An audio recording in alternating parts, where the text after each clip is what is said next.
It's round two of the playoffs in the Squirtle Game of the Week presented by High Plains Insurance. We're at Eubanks Field in Fairview for a huge matchup in Class A as the undefeated champs of Class A District 1 take on the runners-up in Class A District 3. It's the Fairview Yellow Jackets hosting the Tonkawa Buccaneers. It's been a season to remember in Fairview. It's been over 50 years and maybe much longer since the Yellow Jackets were undefeated this deep in the season. Down the stretch, they knocked off three playoff teams, winning a district title by beating Hooker 2 weeks ago and hammering Cordell 48-6 in the first round last week. The seniors on this Jackets team were freshmen when they won 10 games in 2018 before going 5-16 in their sophomore and junior seasons. They're going out with a bang in their senior years. For Tonkawa, their program is built on sustained excellence. State champions in 2018, their senior class has a 33-11 record in their 4 years, including a piece of that gold ball when they were freshmen. Adam Dieselhorst is by my side tonight. And Adam, back on that 2018 gold ball run for the Bucks, they had to beat a pretty good Fairview team in the semifinals 28-14. They've not played since then, but I guarantee they've kept an eye on each other over the past 3 or 4 years, thinking they might meet somewhere on down the road, and tonight's that time. Oh, yeah, when you're talking to not only players, coaches, fans, that's what they bring up. The last time they matched up against each other, that's kind of the only comparison that they have. But, man, you know, we've seen these teams a couple times over the last few weeks, Tom, and what a matchup this is going to be. I'm excited. These teams have played 7 times since 2000, and Tonkawa leads the series 5-2. Tonkawa has a bruising defense led by Noah Campbell and Luke Shepard that's giving up 12 points a game against a tough schedule, and some electrifying skill position players. Running back Cam Jackson transferred in from 6A Ponca City. He's rushed for almost 700 yards in just 4 games. Roman Chandler has almost 1,000 yards rushing, and he's healthy after being injured and missing a couple of games. Don't forget Kai Day, who was all over the field when I saw them play Cashin 3 weeks ago. Now, for Fairview, their defense has been salty as well, giving up 14 points per contest. Blake Perez is a disruptor from his outside linebacker spot, but has also rushed for over 1,400 yards this season. And they're guided by a freshman quarterback, Jax Bernard, who is playing less like a freshman and more like the coach's son that he is. And Adam, there's some really great matchups in this ball game tonight. Yeah, I mean, you mentioned it. We've seen him, you know, Cam Jackson, they're a dynamic athlete, player that anytime he touches the ball, he's got the threat to score and go 7. But he's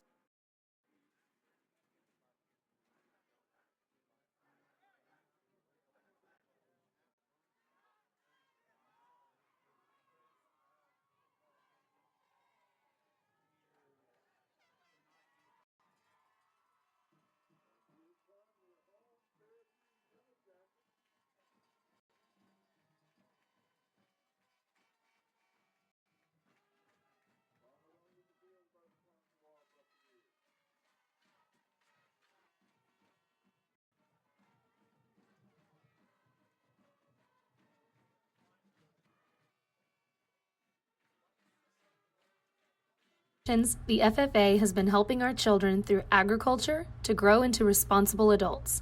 We believe in and we support the work being done by our local FFA chapters and all they do to create an enriching experience for our youth. For all you do, you have our thanks. Farm Credit of Enid. Together, we grow.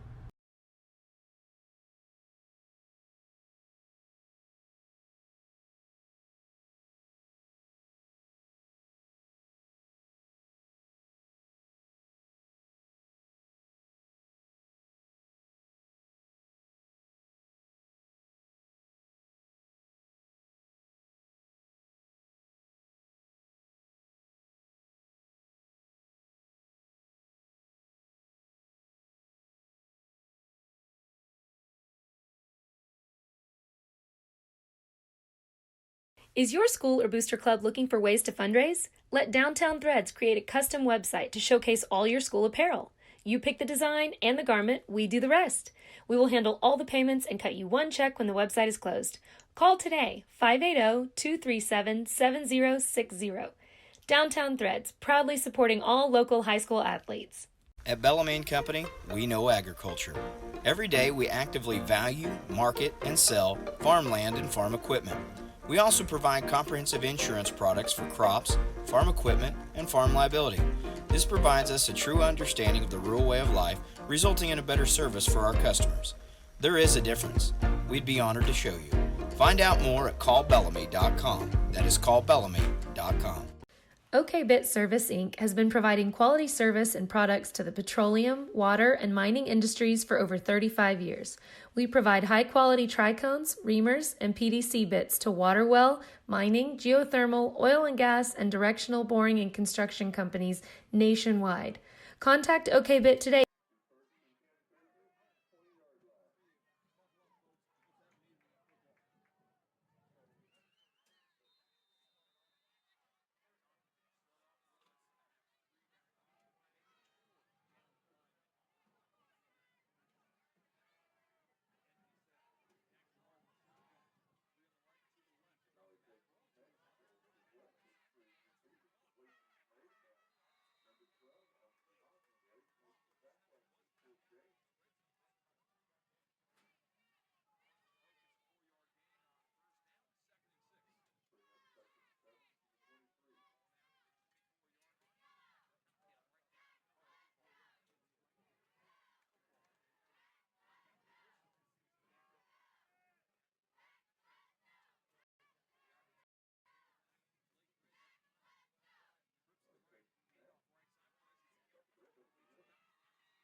Ball resting at the 33-yard line.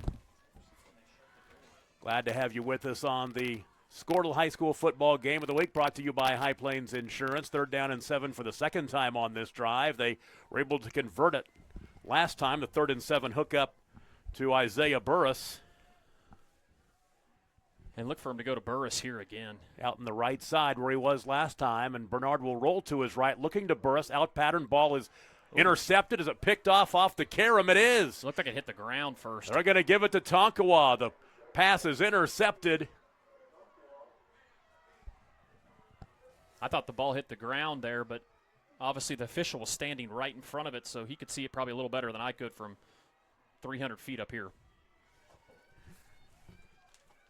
And I've got to check my program because number 20 was the one who picked that off, but I do not have a 20 on my Tonkawa roster, so we'll have to check that out. So Tonkawa will take over. 1st down and 10. And they have the ball in Fairview territory at the 42-yard line. And the drive will start with 8:38 to play in the first quarter. Try to find some running room right side, just a couple of yards. I really think the defenses are going to tell the story in this ball game. This will be a bruising kind of contest. on that opening carry of the ball game by Cam Jackson. He's the transfer from Ponca City. He'll pick up 2.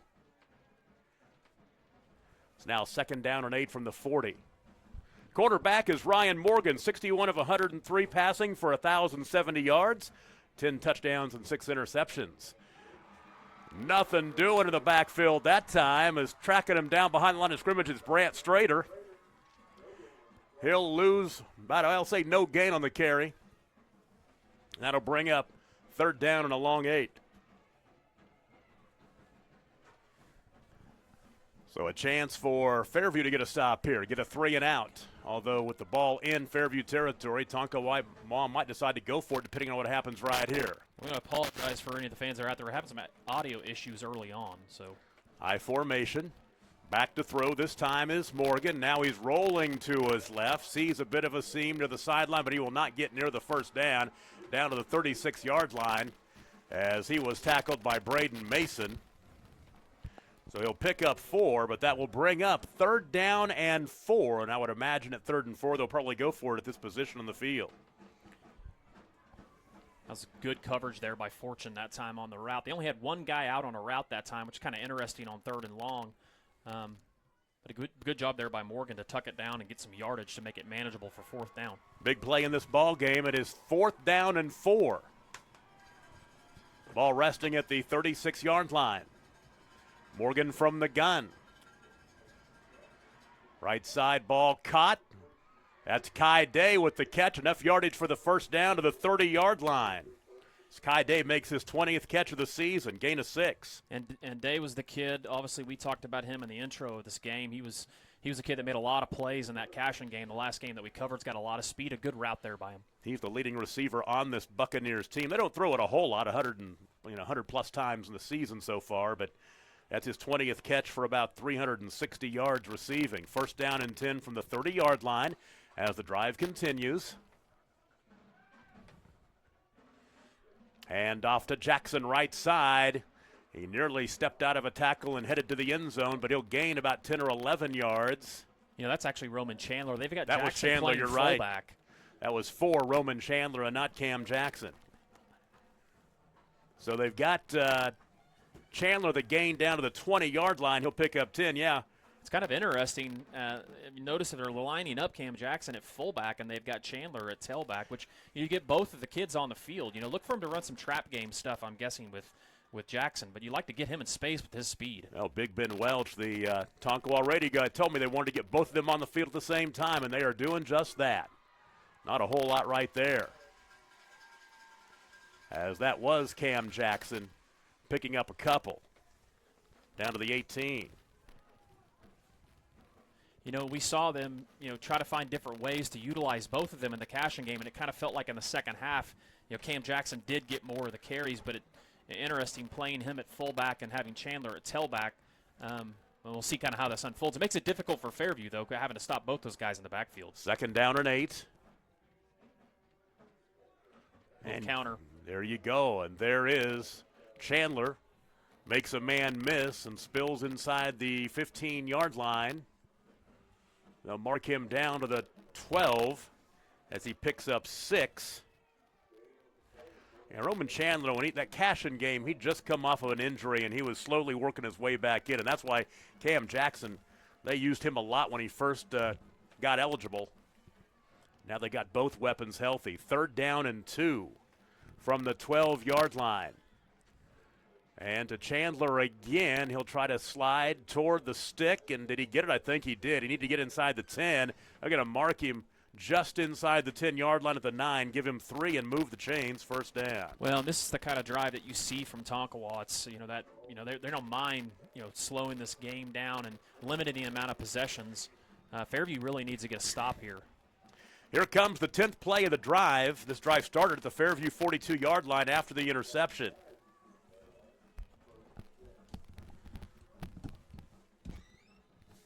Clock rolling down to 4 minutes and 13 seconds to play, and we've got a timeout. We'll take it with them. 4:13 to play, first quarter, no score, as Tonkawa is in the red zone. Take a break. You're listening to the Game of the Week on Squirtle. Are you looking for a bank that provides excellent security and safety for your account information? Then Bank Central is made for you. When you use our website, bcna.com, you can pay bills, check account balances, download statements, and even manage your debit card. With our mobile app, you can do all that, plus make deposits as easily as taking a picture with your phone. Talk to a CSR at any of our 6 locations to find the products that work best for your banking needs. At Bank Central, we're centered on you. Member FDIC.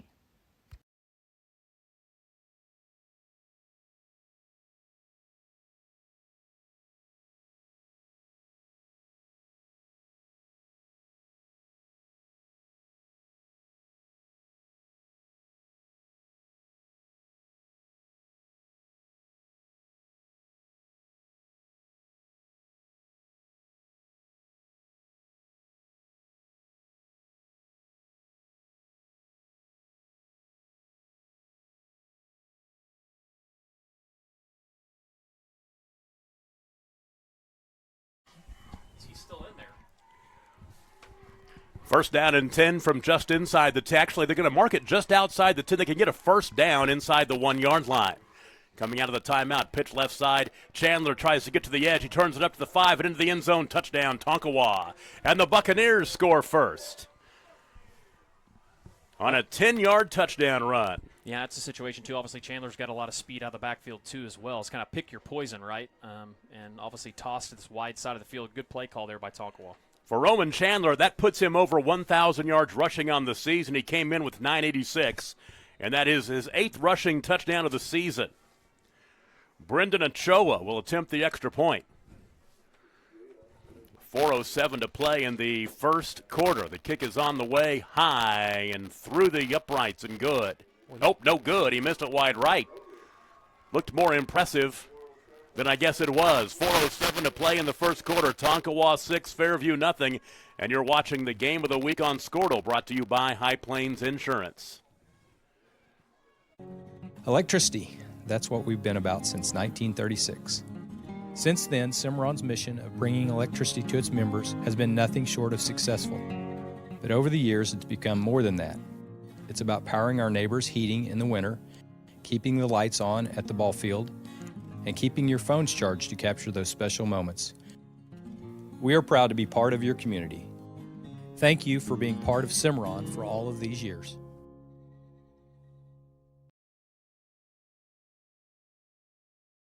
Dr. Matt Dieselhorst at Dieselhorst Sports and Orthopedics can help you get game day ready. Dr. Dieselhorst works with athletes of all ages, taking a coordinated approach to accelerate return to play and maximize athletic performance. His work with pros in sports training, injury prevention, bracing, functional rehabilitation, and imaging works seamlessly with his medical and surgical expertise. Get started by going to Dieselhorst Sports and Orthopedics. Let Dr. Matt Dieselhorst get you back on the field, backing all Oklahoma athletes on the field and off.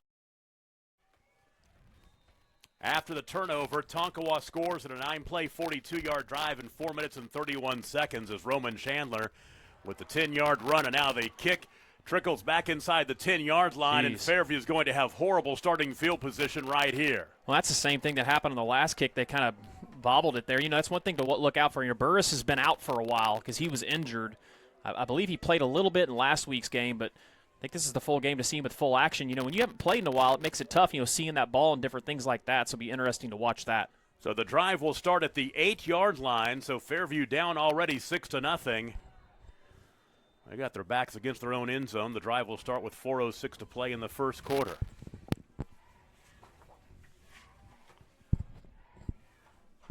It's a little closer to your mouth.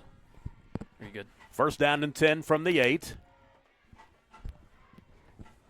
Blake Perez to the right of Bernard. They'll hand off to Perez, and he'll angle left and get out across the 10-yard line to about the 12, as he'll pick up 4 on first down to bring up second down and 6. You missed that opening drive, or a lot of that opening drive, with the technical difficulties. Fairview took the opening kick, and they got a first down, a big 3rd down and 7 completion, but then 3rd down and 7 a second time, and Jax Bernard threw the interception.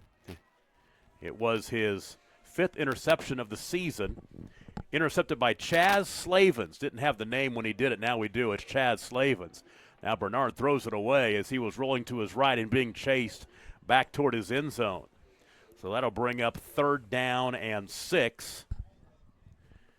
Now Jax Bernard is 2 for 4 passing for 10 yards. Well, that's one thing we haven't seen when we've seen Fairview is not a lot of people have been able to get pressure on Bernard because of the way they run the ball. But if you've seen early here, Tonkawa's getting a lot of pressure on him, making him have to throw off his back foot. So 3rd down and 6. Winner takes on either Stroud or Morrison. We'll check that score on the scoreboard as we go tonight.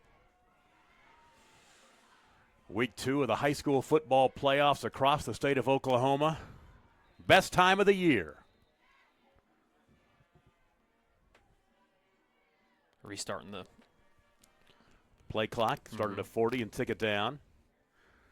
Yeah, Tonkawa scored on a 42-yard drive, but took them 9 plays to do it as they just pushed the ball right down the field. They dominated the line of scrimmage as they scored and find a run from 10 yards out. Bernard throws it up for grabs into traffic. Ball was uncatchable. It was thrown to the near sideline. There is a flag. Oh, I think they may have thrown it, yeah. Might be pass interference as the receiver was tripped up, but you are right. It pass sailed over his head. And I don't know if in high school if that's a rule or not. I don't know if they're the uncatchable rule. I think I can't remember if not. But obviously he tackled him, so that definitely would be a penalty. So that'll be a 1st down, a very fortuitous penalty for Fairview. That'll move the chains. And they'll mark it out past the 25-yard line, put it at the 27. That'll bring up 1st down and 10. Fairview, the All Blacks, black tops, black pants, orange numbers, black helmets. Tonkawa, the Road Whites, with the black pants and the black numbers trimmed in orange. Teams with the same color scheme. Bernard showing the arm, near sideline, hangs it up for grabs, and it's nearly caught, but not quite. Missed by Isaiah Burris as he was draped by Tonkawa defenders. There were 3 of them out there in the area. That pass hung up a little bit as well. Yeah, it did. Another situation where Tom was getting through the line, and Jax is, probably, I'm guessing, 5'10", height-wise or so, and it makes it tough. Those defensive linemen from Tonkawa are really tall up the middle and throwing off his back foot and airmailing it. So 2nd down and 10.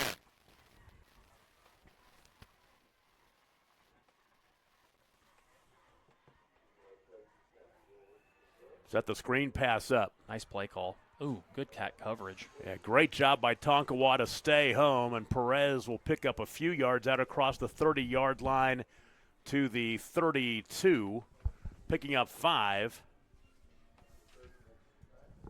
And the tackle was made by Noah Campbell. We'll call his name a lot tonight. For Blake Perez, that's his 9th catch of the season. So now it's 3rd down and 5. Ball resting at the 32-yard line under about 2.5 minutes to play in the first quarter. Tonkawa leads 6-0. Bernard, quick hitter, slant left side. Ball caught at the stick. Will they give him a favorable spot? As reeling it in was Micah Wheeler. I'm going to mark it about a yard short, so mark it at the 37. You've got to get to the 38. Gain of 5 or so. It looks like Fairview may be punting. It's 50 degrees, and it's not as windy as it was earlier today, but the wind is blowing, looks like from the southeast kind of. So this punt will be into that breeze, about 10 miles an hour, and Jax Bernard averages 34.4 yards a punt. High snap, he reels it in. Ooh, that was almost blocked. It hangs up in the breeze, and it will take a bounce that more favors Tonkawa, and Tonkawa will take over at the Fairview 45-yard line. So 2 drives for Fairview, an interception, and now a punt. And Tonkawa with really good field position once again to start this drive. They'll start this time in their own territory at the 45-yard line. With 1:38 to play in the first quarter, they lead 6-0. That opening drive, Roman Chandler scored the 10-yard touchdown run. He had 4 carries for 29 yards, which put him over 1,000 yards rushing for the season. He came in with 986. He has his 8th touchdown of the year and over 1,000 yards rushing as we start this second possession. Hand off to that fullback, and that is Cam Jackson, the Ponca City transfer, who gains 4 down to about the 49. And you know what's interesting? We're seeing a lot of power formation and and Tonkawa kind of went away from that early on against Cashin and went to some more spread stuff and ran some motion game stuff, but they're pretty content with this eye stuff so far. Well, so far it's been successful for them. They'll just pound it right at the Yellow Jackets. 2nd down and 6. It's a long 6, almost 7. Hand off to Chandler this time, and he'll be tackled behind the line of scrimmage. That'll get him off schedule. The ball pops out late. Leading the charge for Fairview was Austin Hodgson. And he'll lose back to the 45-yard line, the original line of scrimmage, a loss of 4. So that brings up 3rd down and 10 from the 45-yard line. A lot of times Tonkawa likes to run a lot of flood route stuff. So watch here for the quarterback to roll, and you'll see a lot of flood route type stuff to one side of the field, probably to the wide side of the field. 3rd and 10.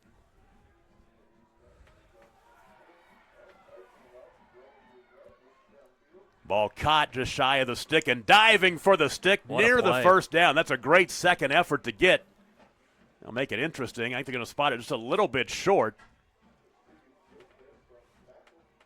And that pass was caught by Jake Randall, his first catch of the night. They needed 10. He picked up 9, so it's 4th down and 1.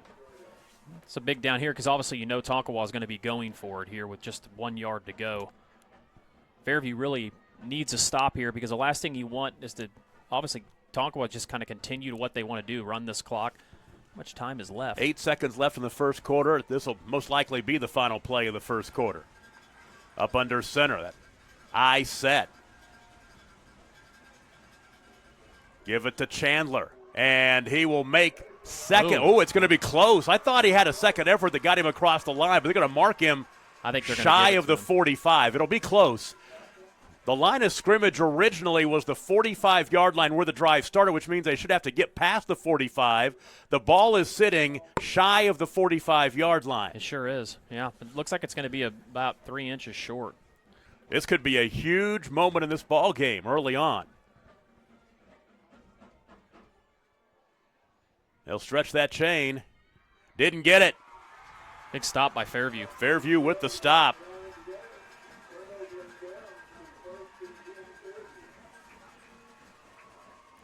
So he didn't get it. A big answer there by Fairview. Fantastic stop. Let's see if Fairview can get something on the offensive side of the ball. Well, Fairview will take over at their own 45 with 3 seconds to play in the first quarter. They trail 6-0, but they've got some decent starting field position here. They've had a couple of snafus with the opening kickoff, the opening kickoff and the kickoff after the score. So they start with their best starting field position by far. 1st down and 10 from the 48-yard line. Bernard. Good coverage by Tonkawa. Really is. The ball caught. Oh, it's incomplete as it looked like Perez got his hands around it but couldn't control it. Incomplete. That'll bring up 2nd down and 10, and that is the final play of the first quarter. We've played 1 quarter in Fairview. Tonkawa leads Fairview 6-0, and you're watching the game of the week on Squirtle, presented by High Plains Insurance. Do you have the right insurance for your needs? Let Nick Ewing at Ewing Insurance Agency in Fairview and Watonga work for you. Nick is your local, service-minded agent that can help you find the insurance plan that is right for you. Home, auto, life, health, farm owners, and commercial insurance, Nick can help.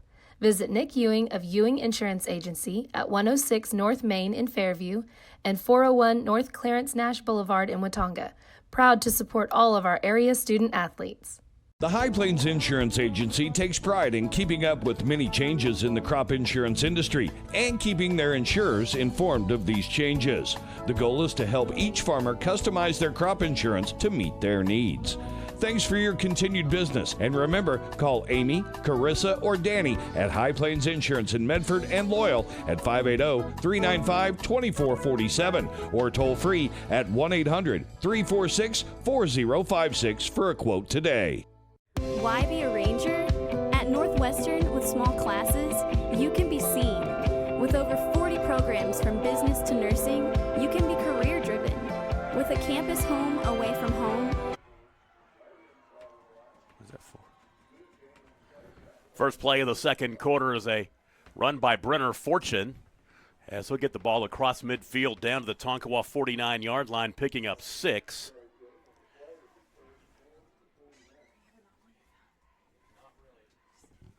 So now third down at about 4.5 or 5.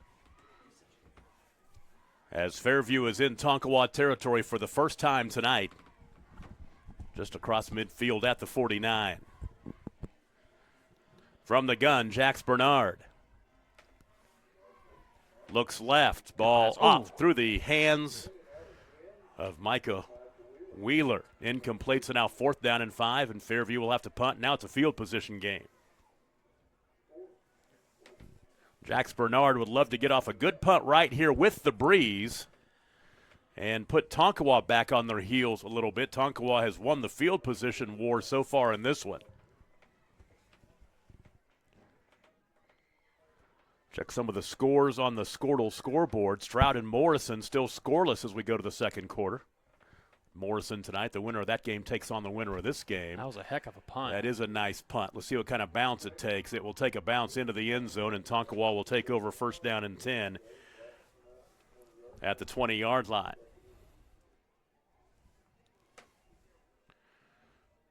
So it's pretty much what I thought it would be. I thought it might be a low-scoring game. Anytime you get Tonkawa, you're most likely going to get a game where it takes under 20 points to win a contest in a defensive struggle like this. Well, I think we saw the stat. They talked about it that only one team had scored over 20 points on Tonkawa all season, but I believe that's the same case for Fairview. There's only been one team that scored over 20 on Fairview, and that's Hooker. So you could say that about both the teams, actually. So 1st down and 10.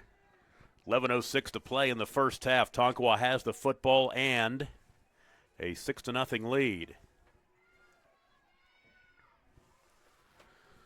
Ryan Morgan, their sophomore quarterback, brings them up. Put the man in motion from left to right. They fake the jet sweep, and they will hand off, and that is Cam Jackson. Jackson, what a run to get out near 1st down yardage. Very patient, just tiptoeing around the defenders. There is a flag. It's going to be a face mask, too, because it's impossible.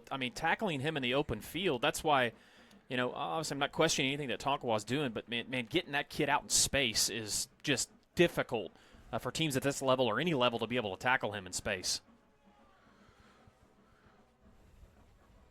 Oh, it's a hold or a block in the back. It's a block in the back by Tonkawa, so move them back.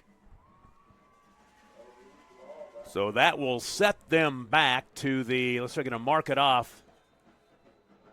They'll give Jackson a gain of 8 and mark the penalty off from there. So it's going to be 1st down and about 12. 1st and 11 back at the 19-yard line.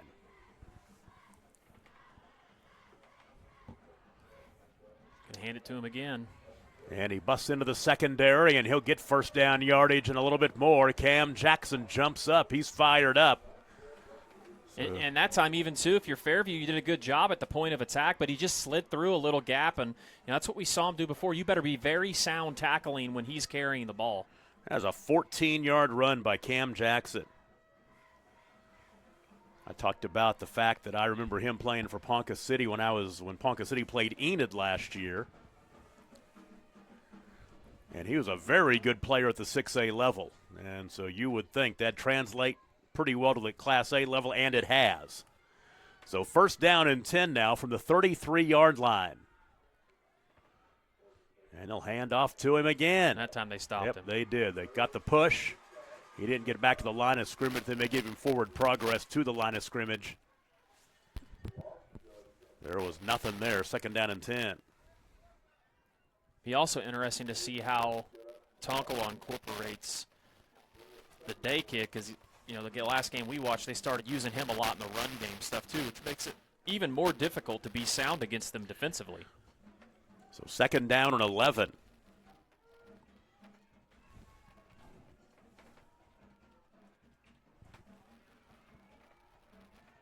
Little pump fake, and it's going to be a fumble. Morgan is popped from behind, and Fairview will pick up the loose change as that is Sawyer Hutchison diving on it, and there's a break for the Jackets. I believe that was Hauk on the tackle too. Big play there for Fairview. Yeah, for Hauk, that will be his 13th sack of the season. And that's a big one, as the turnover is in there as well. This will give him a forced fumble. That is his 5th forced fumble of the year.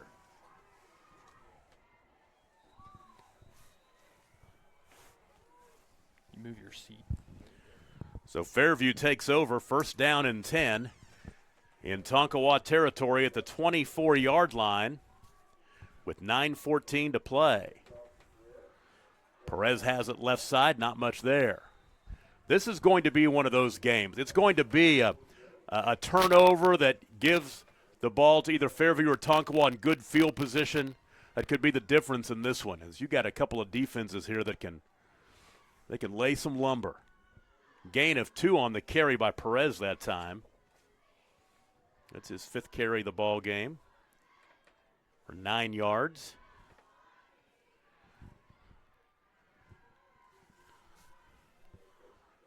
Ooh, big Give hole. it to him again. Steps out of a tackle, but won't step out of the second one, as he'll get down to the 12-yard line. That'll be a 1st down.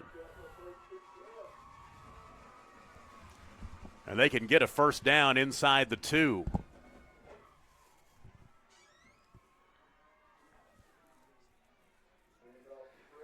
Perez grinding up the middle this time, down near the 5. Going to mark him at the 4, which will be a gain of 8. And bring up 2nd down and 2, and they can get that 1st down inside the 2-yard line.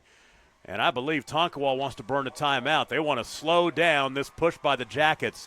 We'll take a break. 8:07 to play in the first half. Tonkawa leads Fairview 6-0, but the Jackets are knocking on the door inside the 5, and you're watching the Game of the Week on Squirtle, brought to you by High Plains Insurance. Why be a ranger? At Northwestern, with small classes, you can be seen. With over 40 programs from business to nursing, you can be career-driven. With a campus home away from home, you can be independent. With over half our students graduating without student loans, you can be debt-free. And with a mosaic of cultures, you can be you. Northwestern, success lives here.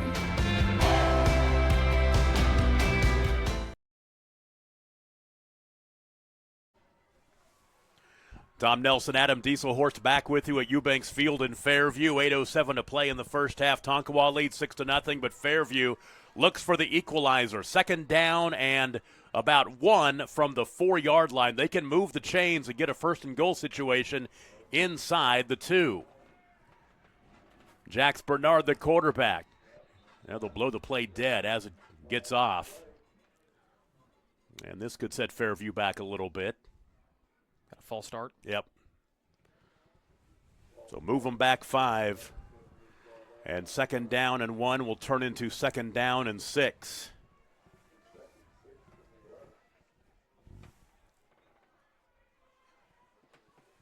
Move it back to the 8-yard line.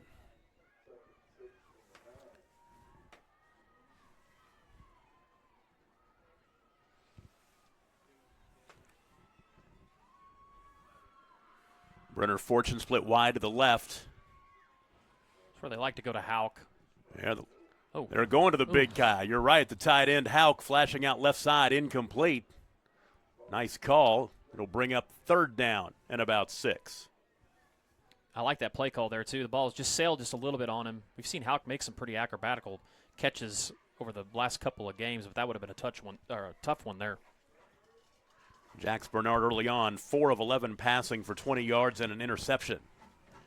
Here's 3rd down and 6 from the 9. Ooh, Perez has it. Yeah, he really did. Right up the middle, they were coming. And he will drag a couple of defenders down to the 5, which will bring up 3rd down and about 3. That'd be 4th down, right? Or 4th down and about 3, yes, sir. I'd see him run the same play again is what it looks like they may go fast and quick here, and maybe no play, try to get him to jump. 4th down and about 2.5 or so. Yep, got him. And they got him to move. Or did they? Looked like he jumped on my end, but. Well, they're still checking over here to the near sideline. Still 18 seconds on the play clock. And watch for him to throw something like maybe a corner route to Hauk here. Obviously, he's got quite a bit of a size advantage. He got the winning touchdown pass in the Hooker game from 8 yards out. Oh, pick. And it's going back the other way, and this could be good tackle. A nice return. Yeah, I tell you what, saving the touchdown right there was Bryce Ramey. And just a fantastic job there by Tonkawa, by Luke Shepard on defense. Coaches tell you all the time, drop to the slant, drop into your space. He drops right there, and look what he finds on the slant route. Just that's great defense and great scheme and great coaching by Tonkawa. Yeah, for Shepard, it's his 3rd interception of the season.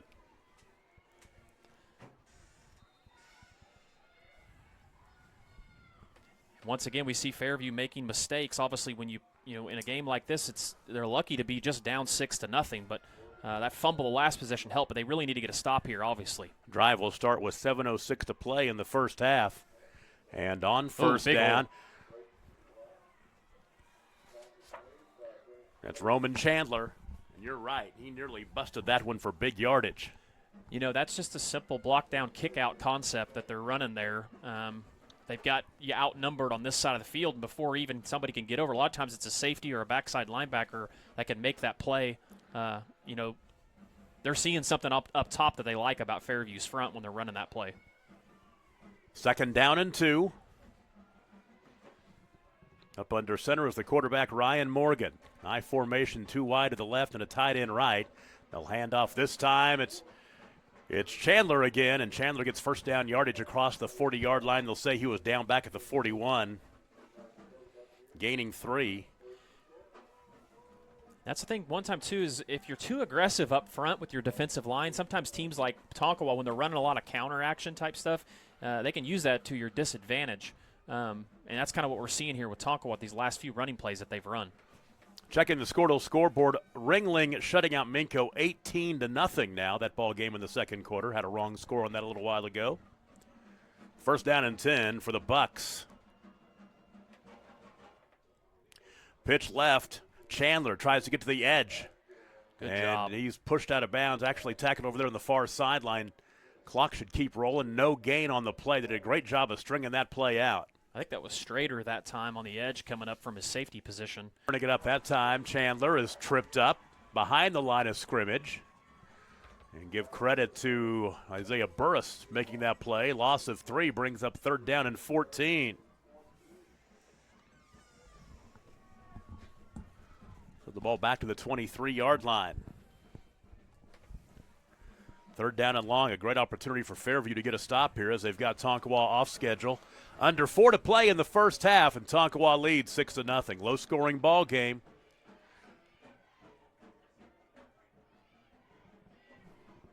And this time Morgan wants to throw toward the end zone. Has a man. It's tipped away. The pass was intended for Kai Day, and a great defensive play to tip it away by Isaiah Burris. Also on the coverage, Brant Strader. Now 4th down and 14. Well, this would just be a big stop again by Fairview. Both these defenses have been very impressive here early on.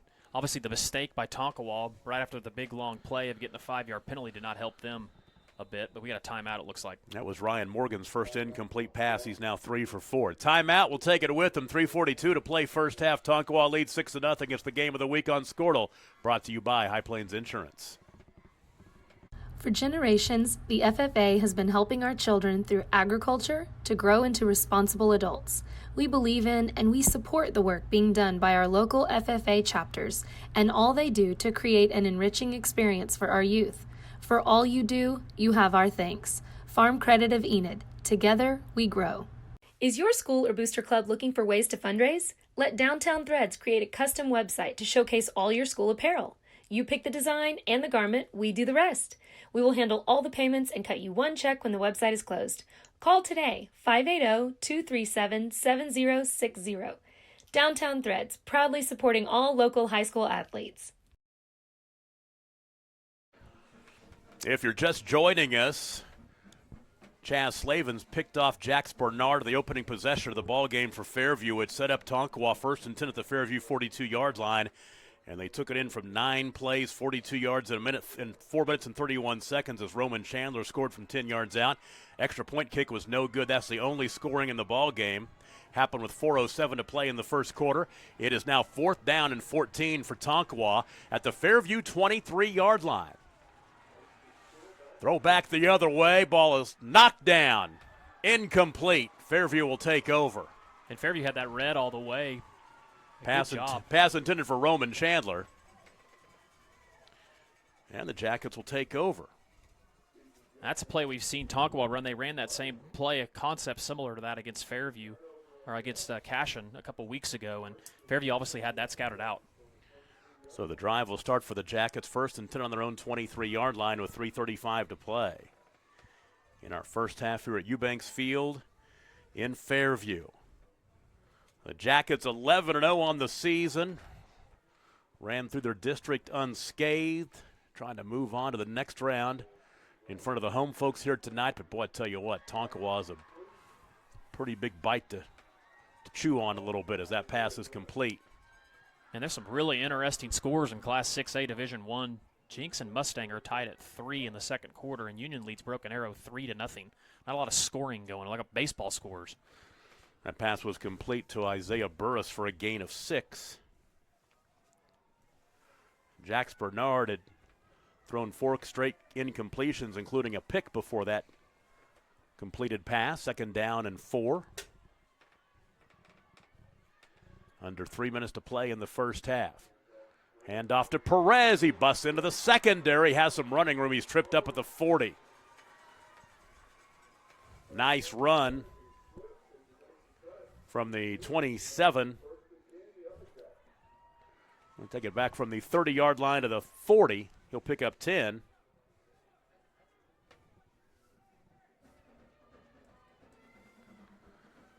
First down and 10. Clock stops while they move the chains. They'll put it back in motion again with 2.5 to play. Fairview's had a lot of success running the ball, it seems like, but they've gotten themselves into bad situations where they're having to obviously throw passing downs. Bernard has a man, but nearly picked. That was Jake Randall who was hanging back there and got his hands on it to knock it away. That pass was intended for Burris. That'll bring up 2nd down and 10. Stops the clock. Cashin's jumped on top of Hooker 14-0. 3 to play in the first quarter in Cashin tonight. That matchup is the champion, or the runner-up in A1 against the champion of A3. We've got the runner-up in A3 against the champion in A1 here. Jet sweep. Not going to happen. Brenner Fortune goes nowhere. Just too much speed there on the edge from Tonkawa. Yeah, leading the charge for the Bucks that time, Noah Campbell. Boy, we call his name a lot. No gain.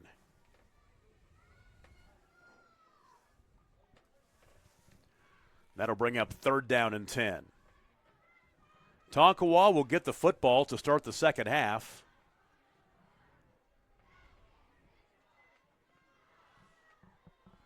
Big 3rd down and 10 play right here.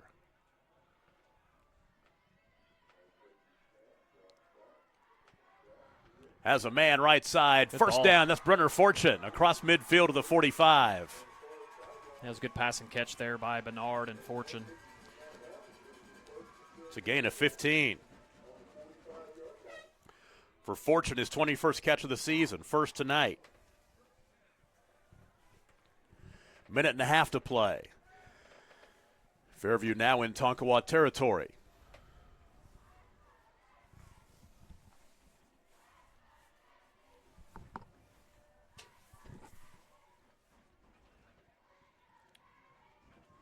Hey, look for them to go up top deep here to Burris.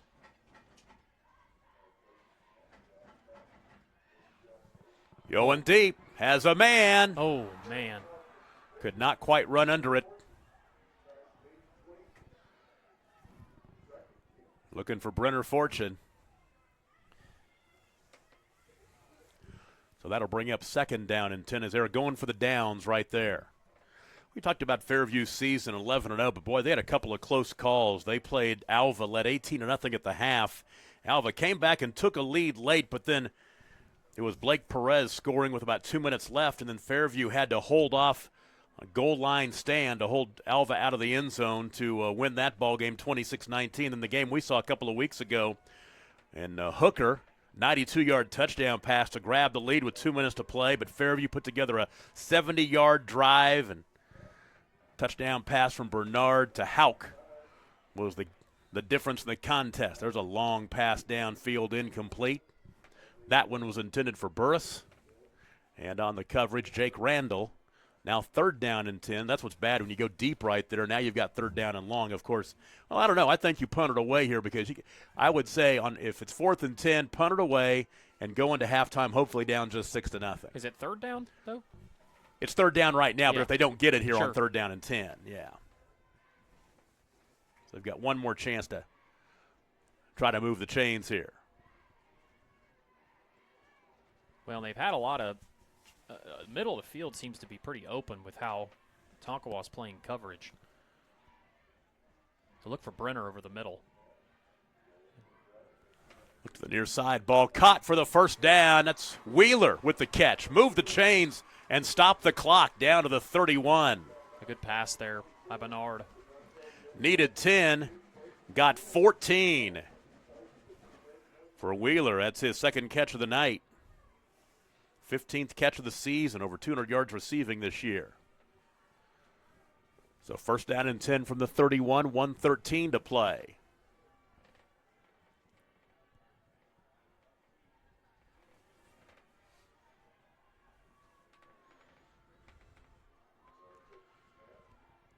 Bernard has plenty of time. Now he's flush. Now he wants to run to the 25. Tiptoe on the sidelines down. He'll say he stepped out of bounds shy of the 20. They'll mark him at the 22. So he'll gain 9.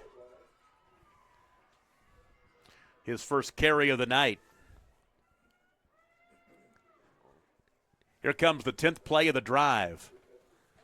He got out of bounds. The clock stopped with 1:05. Fairview trailing 6-0. This is a big drive for him late in the first half.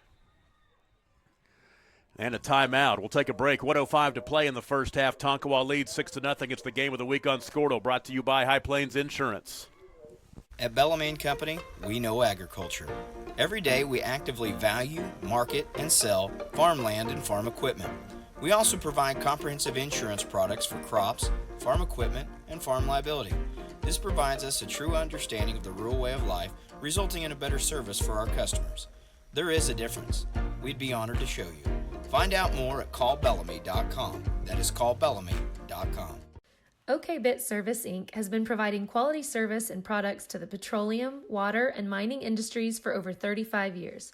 We provide high-quality tricones, reamers, and PDC bits to water well, mining, geothermal, oil and gas, and directional boring and construction companies nationwide. Contact OK Bit today for your next drilling project. We are proud supporters of our local community and very proud of our Tonkawa Public Schools. Go Bucks! Tom Nelson, Adam Dieselhorse back with you in Fairview. 1:05 to play in the first half. Tonkawa leads Fairview 6-0, but the Jackets just outside the red zone. It is 2nd down and 1 at the 22-yard line. It's pay dirt, Tom. Yeah. At least that's what we call it, even though that's not technically really what it is. But 2nd down and 1. Look right. Oh, Pass goodness. caught. Look what we have here. As he turned around, the ball was right in his face. As the pass caught by Burris for Isaiah, his 3rd catch of the night. Heck of a throw there by Bernard. So that's a gain of 10.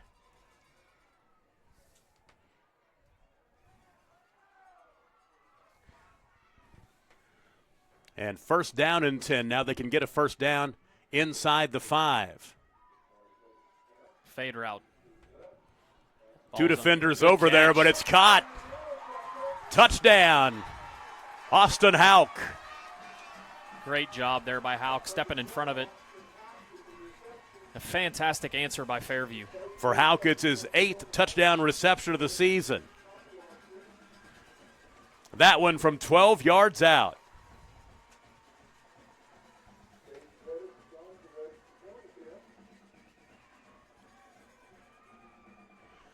Big extra point right here. Bryce Ramey is 38 of 48 on extra points this season. And that's not him. That kick is on the way, and it is good. That's Caden Pettis who puts it through there. That's a big extra point make. Fairview leads Tonkawa 7-6.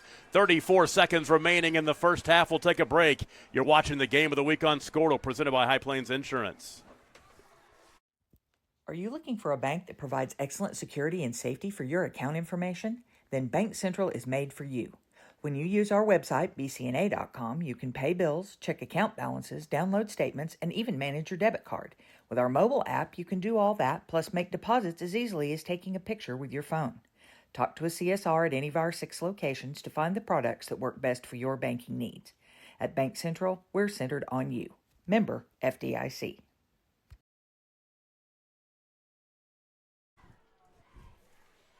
Big drive by Fairview to get the touchdown before the end of the first half. And the Jackets on top 7-6. Let's see here. Caps a 1, 2, 3, 4, 5, 6, 7, 8, 9, 10, 11 play drive.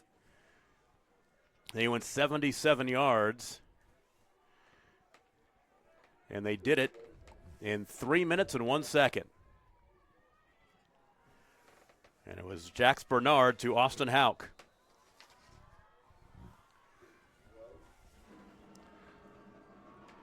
That kick will angle out of bounds. That's a break for Tonkawa as it was not corralled by Roman Chandler.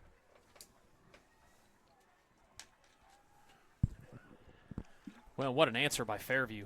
Seemed like, they made a lot of mistakes early on. They had the ball in the pay dirt area early and threw that pick. But, man, what a way to answer by the freshman, by Bernard, having thrown 2 interceptions here in the first half, and he answers with the touchdown right before halftime. Yeah, that drive started back at the 23-yard line. A nice 77-yard drive and 11 plays. And I would imagine if I'm Tonkawa, you just get a running play and get out of here and go to the locker room. You will get the ball to start the second half.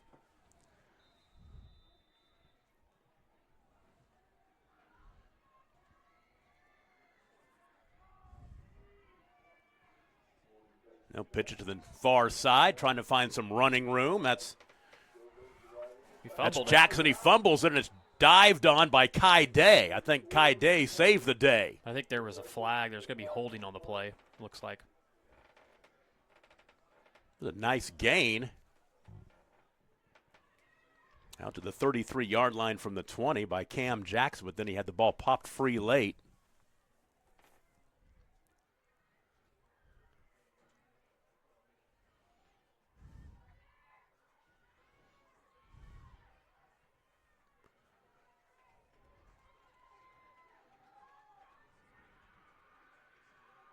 So they'll go backwards. It is a hold. There's a block in the back. Oh, block in the back, excuse me, yes. Mark it back to the 10-yard line.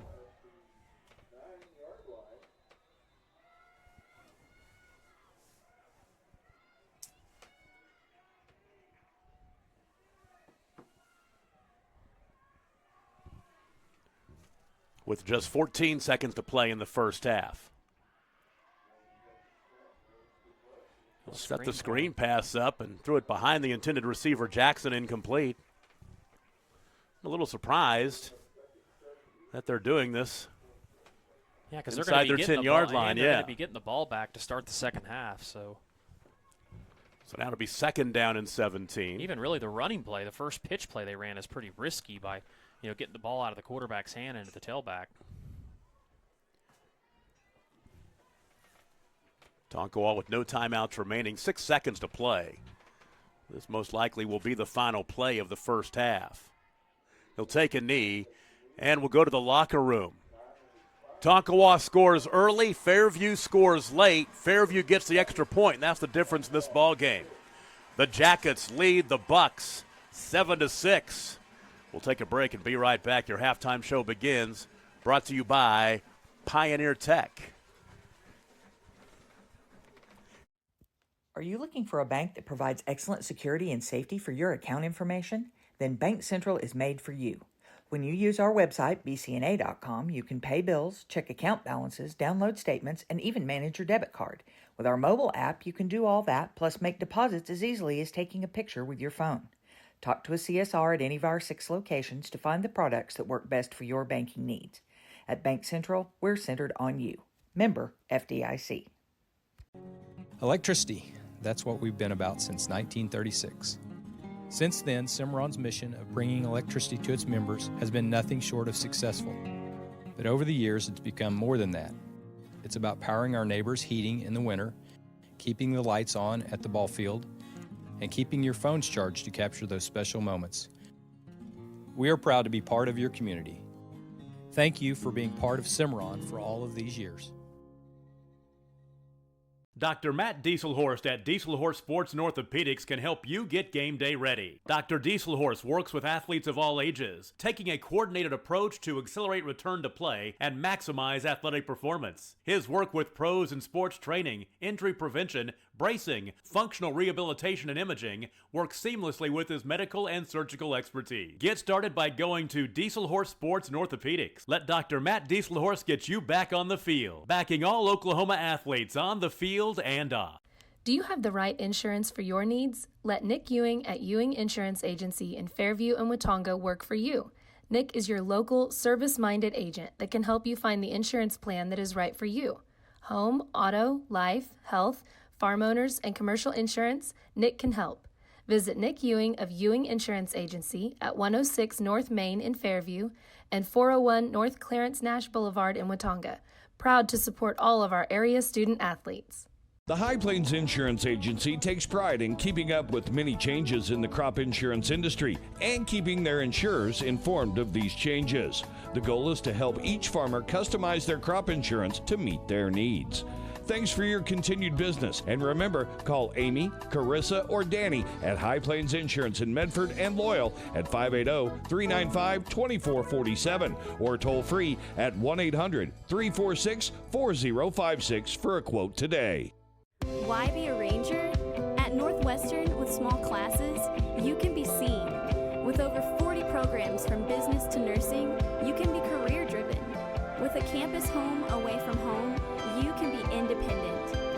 With over half our students graduating without student loans, you can be debt free. And with a mosaic of cultures, you can be you. Northwestern, success lives here. For generations, the FFA has been helping our children through agriculture to grow into responsible adults. We believe in and we support the work being done by our local FFA chapters and all they do to create an enriching experience for our youth. For all you do, you have our thanks. Farm Credit of Enid. Together, we grow. Is your school or booster club looking for ways to fundraise? Let Downtown Threads create a custom website to showcase all your school apparel. You pick the design and the garment, we do the rest. We will handle all the payments and cut you one check when the website is closed. Call today, 580-237-7060. Downtown Threads, proudly supporting all local high school athletes. At Bellamy & Company, we know agriculture. Every day we actively value, market, and sell farmland and farm equipment. We also provide comprehensive insurance products for crops, farm equipment, and farm liability. This provides us a true understanding of the rural way of life, resulting in a better service for our customers. There is a difference. We'd be honored to show you. Find out more at callbellamy.com. That is callbellamy.com. OKBit Service Inc. has been providing quality service and products to the petroleum, water, and mining industries for over 35 years. We provide high-quality tricones, reamers, and PDC bits to water well, mining, geothermal, oil and gas, and directional boring and construction companies nationwide. Contact OKBit today for your next drilling project. We are proud supporters of our local community and very proud of our Tonkawa Public Schools. Go Bucks! Are you looking for a bank that provides excellent security and safety for your account information? Then Bank Central is made for you. When you use our website, bcna.com, you can pay bills, check account balances, download statements, and even manage your debit card. With our mobile app, you can do all that, plus make deposits as easily as taking a picture with your phone. Talk to a CSR at any of our 6 locations to find the products that work best for your banking needs. At Bank Central, we're centered on you. Member FDIC. Electricity, that's what we've been about since 1936. Since then, Cimarron's mission of bringing electricity to its members has been nothing short of successful. But over the years, it's become more than that. It's about powering our neighbors' heating in the winter, keeping the lights on at the ball field, and keeping your phones charged to capture those special moments. We are proud to be part of your community. Thank you for being part of Cimarron for all of these years. Dr. Matt Dieselhorst at Dieselhorst Sports and Orthopedics can help you get game day ready. Dr. Dieselhorst works with athletes of all ages, taking a coordinated approach to accelerate return to play and maximize athletic performance. His work with pros in sports training, injury prevention, bracing, functional rehabilitation, and imaging works seamlessly with his medical and surgical expertise. Get started by going to Dieselhorst Sports and Orthopedics. Let Dr. Matt Dieselhorst get you back on the field, backing all Oklahoma athletes on the field and off.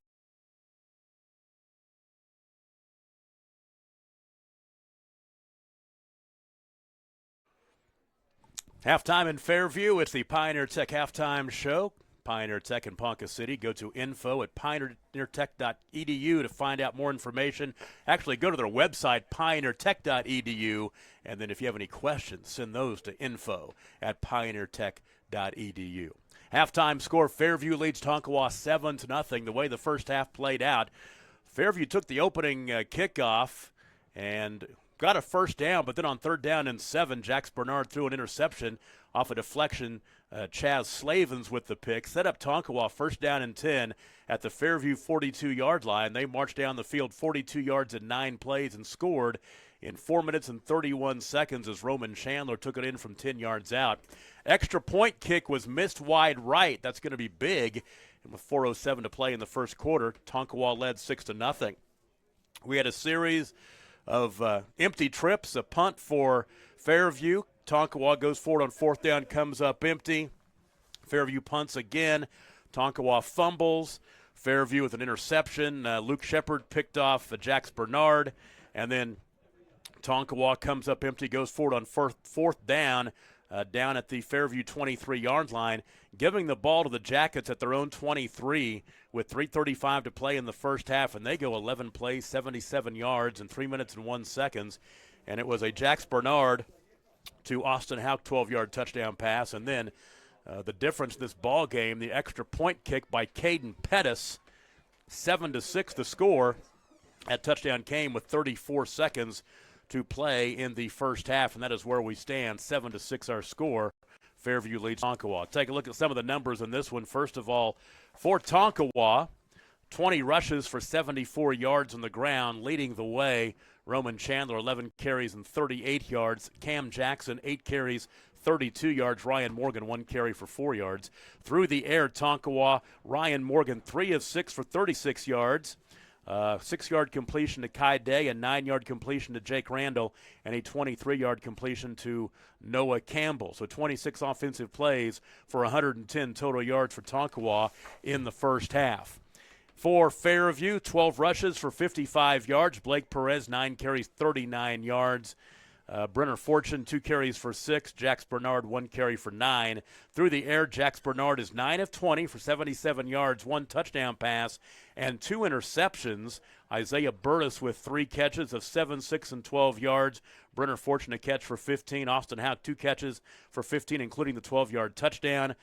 Micah Wheeler, 2 catches for 21 yards, and Blake Perez, a catch for 5. For 32 offensive plays for 132 total yards for the Jackets in the first half. And on the scoreboard, it is Fairview 7, Tonkawa 6. We'll take a break and be right back. The Pioneer Tech Halftime Show continues after this. It's the Game of the Week on Scordo, brought to you by High Plains Insurance. Do you have the right insurance for your needs? Let Nick Ewing at Ewing Insurance Agency in Fairview and Watonga work for you. Nick is your local, service-minded agent that can help you find the insurance plan that is right for you. Home, auto, life, health, farm owners, and commercial insurance, Nick can help. Visit Nick Ewing of Ewing Insurance Agency at 106 North Main in Fairview and 401 North Clarence Nash Boulevard in Watonga. Proud to support all of our area student athletes. The High Plains Insurance Agency takes pride in keeping up with many changes in the crop insurance industry and keeping their insurers informed of these changes. The goal is to help each farmer customize their crop insurance to meet their needs. Thanks for your continued business, and remember, call Amy, Carissa, or Danny at High Plains Insurance in Medford and Loyal at 580-395-2447 or toll free at 1-800-346-4056 for a quote today. Why be a ranger? At Northwestern, with small classes, you can be seen. With over 40 programs from business to nursing, you can be career driven. With a campus home away from home, you can be independent. With over half our students graduating without student loans, you can be debt free. And with a mosaic of cultures, you can be you. Northwestern, success lives here.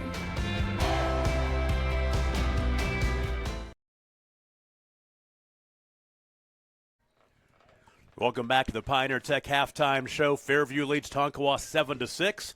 Winner moves on to take on either Morrison or Stroud. We'll take a look at the scoreboard in just a little bit. But first of all, going to get a chance to talk with Jay Mendenhall. Jay, an assistant football coach at OBA, but a native of Fairview. And, pretty familiar with what Fairview has, but, you've done some scouting with Tonkawa as well. Tell me what you think about this ball game so far. Honestly, it's playing out pretty much exactly how I thought it would. Both tough-nosed towns, not just teams, but towns. I mean, that's the sort of kids that these towns produce. Kind of what I said on the pregame special. Tonkawa, you kind of know what they're going to get. But one thing I love watching about Fairview is Coach Bernard can see what every defense. That's the beauty of the spread, right? So he can see coverage-wise what's going to happen and calling some great plays. And they're starting to move the ball and they're running the ball as well. And up front, they got some stud linemen. Fairview does, and so it's been everything that we had hoped it would be so far. For Fairview, that last drive there before the end of the first half, their offense hadn't done a whole lot. A couple of interceptions for Jax Bernard. It had been a bit of a struggle, but they came out, went 77 yards in 3 minutes, 11 plays, marched right down the field. To me, that's huge for the home team. Yep. And then the extra point, of course. But, boy, I tell you what, taking that momentum into the locker room, knowing that Tonkawa gets the ball to start the second half. Yeah, that's huge, especially because Tonkawa had it so deep. A couple plays, Adam made mention of it, but there's a couple times the ball was out of Jax Bernard's hands before the receiver even turned. He's making his reads quick. He's knowing exactly where to go with the ball. A couple mistakes, but you're going to get that. Tonkawa's made a couple mistakes. I've been real impressed with the Houck kid as well. The catch contested with two guys in the end zone. And honestly, down here, drew a big pass interference play on third down, had the sack and the fumble caused, just flies around the football field. So it's been a great game so far. I would expect Tonkawa in the second half, Cam Jackson or Roman Chandler, they're going to break one at some point. You've just got to be there to stop it if you're Fairview. I mean, that's going to happen. They're going to get a big play. Yeah, and I think you guys might have seen a little bit. You scratch your head a little bit because with those two kids in the backfield, it's an odd idea to put them one at fullback. When he's such kind of a jitterbug type kid, not out in space, and so I could see them making a little bit of an adjustment if they want there. I'm sure Fairview would love to see them kind of how they were in the first half, but those two kids are playmakers, so Fairview can keep them in front.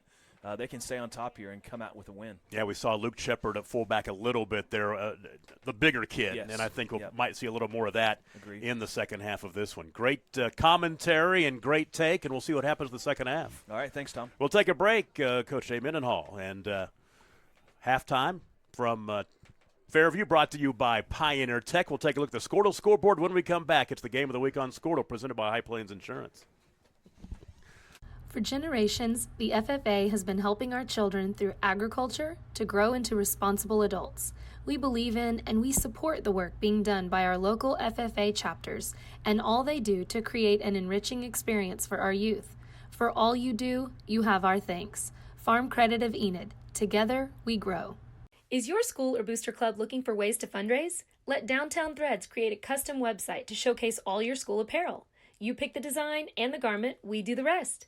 We will handle all the payments and cut you one check when the website is closed. Call today, 580-237-7060. Downtown Threads, proudly supporting all local high school athletes. At Bellamy & Company, we know agriculture. Every day we actively value, market, and sell farmland and farm equipment. We also provide comprehensive insurance products for crops, farm equipment, and farm liability. This provides us a true understanding of the rural way of life, resulting in a better service for our customers. There is a difference. We'd be honored to show you. Find out more at callbellamy.com. That is callbellamy.com. OK Bit Service Inc. has been providing quality service and products to the petroleum, water, and mining industries for over 35 years. We provide high-quality tricones, reamers, and PDC bits to water well, mining, geothermal, oil and gas, and directional boring and construction companies nationwide. Contact OK Bit today for your next drilling project. We are proud supporters of our local community and very proud of our Tonkawa Public Schools. Go Bucks! Are you looking for a bank that provides excellent security and safety for your account information? Then Bank Central is made for you. When you use our website, bcna.com, you can pay bills, check account balances, download statements, and even manage your debit card. With our mobile app, you can do all that, plus make deposits as easily as taking a picture with your phone. Talk to a CSR at any of our 6 locations to find the products that work best for your banking needs. At Bank Central, we're centered on you. Member FDIC. Electricity. That's what we've been about since 1936. Since then, Cimarron's mission of bringing electricity to its members has been nothing short of successful. But over the years, it's become more than that. It's about powering our neighbors' heating in the winter, keeping the lights on at the ball field, and keeping your phones charged to capture those special moments. We are proud to be part of your community. Thank you for being part of Cimarron for all of these years.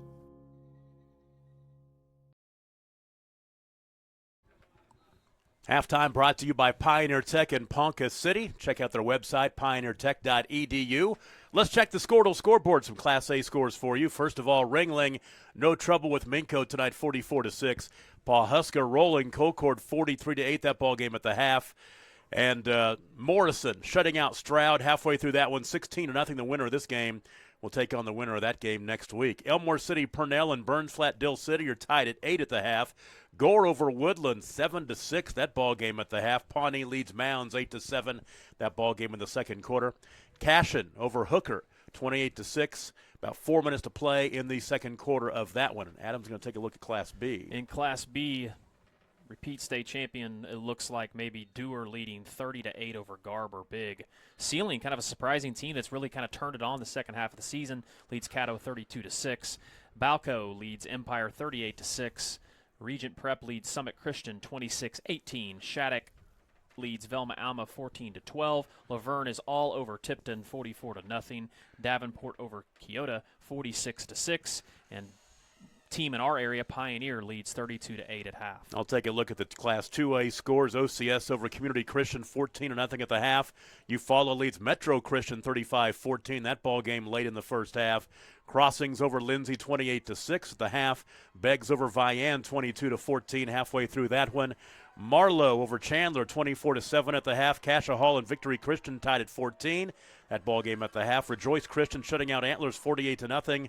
And Washington over Jones 40-14. That ball game at the half. And I'll go to Class C. Timberlake all over Boise City 30-0. Mountain View, Godebo. Man, how about a 70 spot at halftime? Wow. Over Wesleyan Christian, 70-13. Tyrone over Midway. That's going to set up that what we thought the semifinal probably at Northwestern that we hope we probably will be calling 38-8 over Midway as long as Tyrone can finish in the second half. And then Winoka, the Railroaders, a regional team of ours, leading Mod 22-0 at half.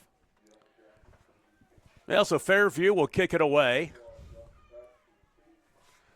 And Tonkawa will get the ball first, trailing now 7-6. They'd led most of the first half.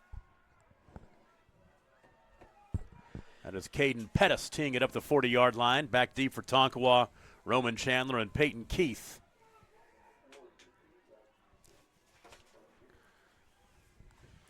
"24 minutes to decide who's going to move on and play on Thanksgiving." Short kick taken by an up man.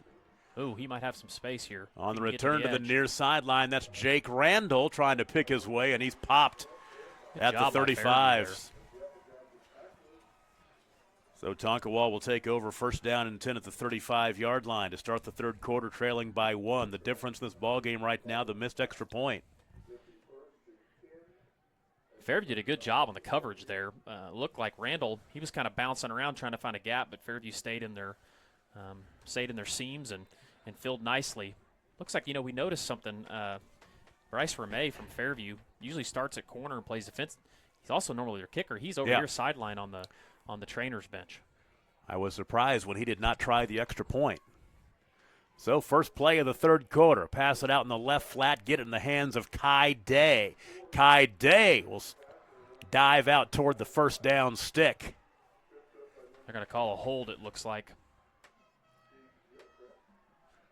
And you don't want, if you're a Fairview fan, you don't want Kai Day to get untracked. We saw what happened tell you what, he had a big game against Cashin in a losing effort a couple of weeks ago.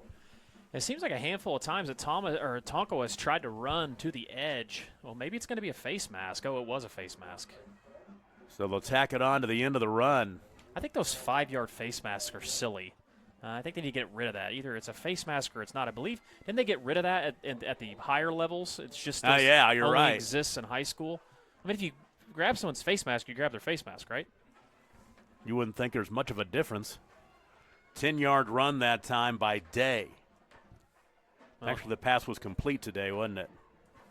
Yeah, see, and this is that counter stuff that, inside handoff stuff that they ran. We saw them run against Cashin, which becomes really difficult to defend when they start running counter back the other way with their tailbacks. And so it'd be something interesting to see how Fairview scouted for that, because I know Coach Bernard was familiar with it, and see how they play against it here in the second half. Pickup of 2 or 3 yards down to the 45-yard line.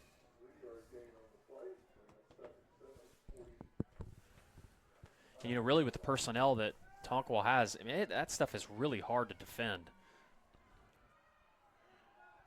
2nd and 8 from the 45.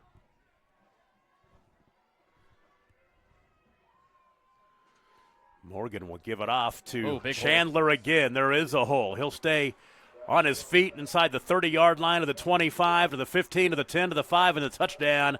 We talked about it at halftime with Coach Mendenhall. That's the one thing you didn't know if you're a Fairview fan. A big play, and there's a big one right there as Roman Chandler takes it to the house, 45 yards out, touchdown Bucks. Yeah, and that's the thing about him. Anytime he gets the ball, he's so electric if he gets into open space, and it's almost one of those things where you just want to give him as many touches as you possibly can, because something like that could happen. Strader had an angle on him there, but the speed that he has makes it super difficult in the open field.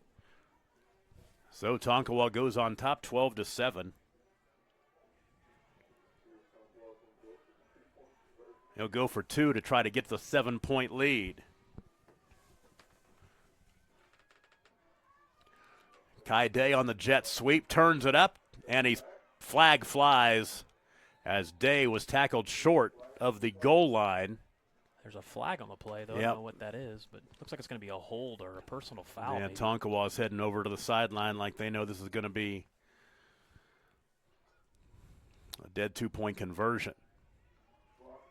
Yep. So the 2-point try, no good. 10:32 to play, third quarter. Tonkawa leads Fairview 12-7. You're watching the game of the week on Squirtle, brought to you by High Plains Insurance. Electricity. That's what we've been about since 1936. Since then, Cimarron's mission of bringing electricity to its members has been nothing short of successful. But over the years, it's become more than that.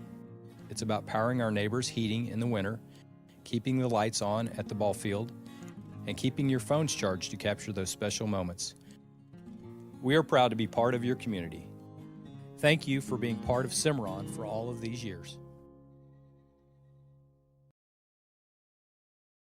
Dr. Matt Dieselhorst at Dieselhorst Sports and Orthopedics can help you get game day ready. Dr. Dieselhorst works with athletes of all ages, taking a coordinated approach to accelerate return to play and maximize athletic performance. His work with pros in sports training, injury prevention, bracing, functional rehabilitation, and imaging works seamlessly with his medical and surgical expertise. Get started by going to Dieselhorst Sports and Orthopedics. Let Dr. Matt Dieselhorst get you back on the field, backing all Oklahoma athletes on the field and off. Now, we talked at halftime how there really hadn't been a big play offensively by either team.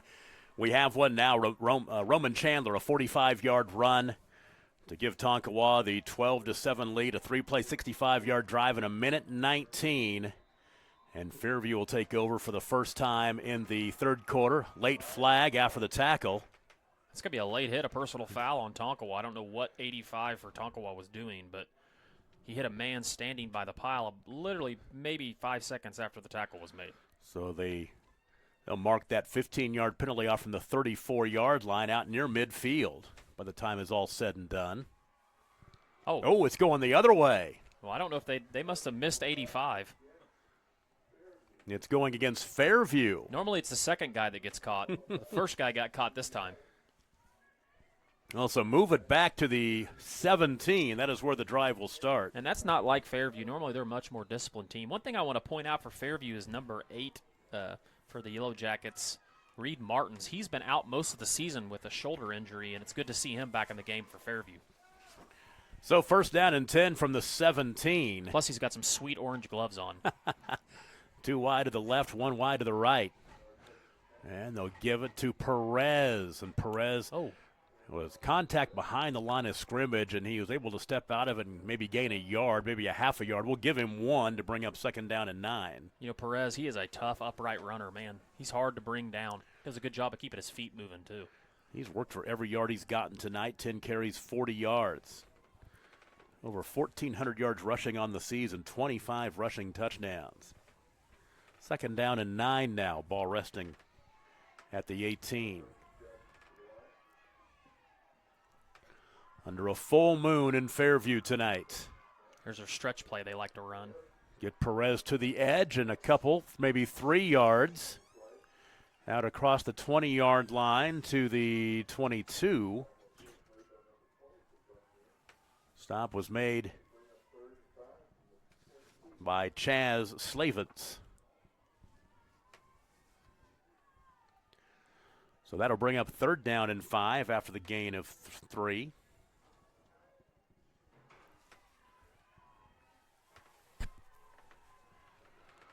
I look for something out here out on the outside to Hauk with his size advantage. Bernard rolling to his left now. Hangs one out to dry, and the pass is intercepted. Third pick of the night for Bernard. Wow. And on the INT is Jake Randall staying on his feet, and he'll step out of bounds to the Fairview 45-yard line. That was Bernard once again just throwing it up for grabs off his back foot.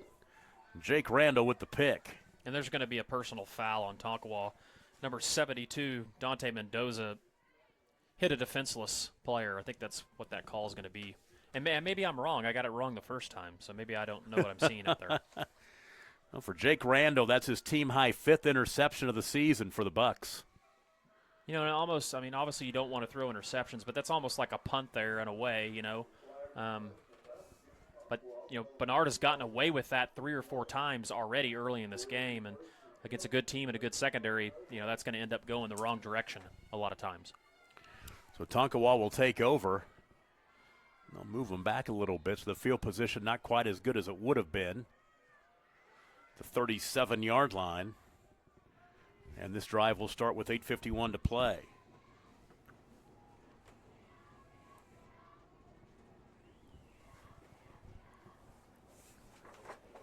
And there's that counter stuff back the other way. It's tough. Look at this. Cam Jackson bounces left, and he's off to the races. As he'll be run out of bounds, pushed out by be a late hit on Micah Wheeler. I think it was Micah Wheeler who pushed him a little much as he was leaving the playing surface. There's 2 flags. Another flag came in right there very late, very, very late. These officials are really excited about throwing flags. The line of scrimmage was the 37. He went out of bounds across midfield and at about the 36 of Fairview. Now let's see if they're going to add something to this. It could be a situation where there's a late hit and an unsportsmanlike, and if that's the case, that's going to be 30 yards. But it could also be the other way around. So I think maybe number 2 might have said something to the official. That's going to be personal foul, late hit. And I guess that's all it is. Oh, wait, here it is, unsportsmanlike. Yep. So, boy, that's going to be a lot of yards. The 30-yard penalty. And Robert Bernard wants to get an explanation. Well, I don't know if they mark that off all the way. They got to mark it even further from here, I believe. 15 more from the 22? I would think so, because there's 15 then another 15. Isn't that right? Well, I think they're going to put it at the 22-yard line.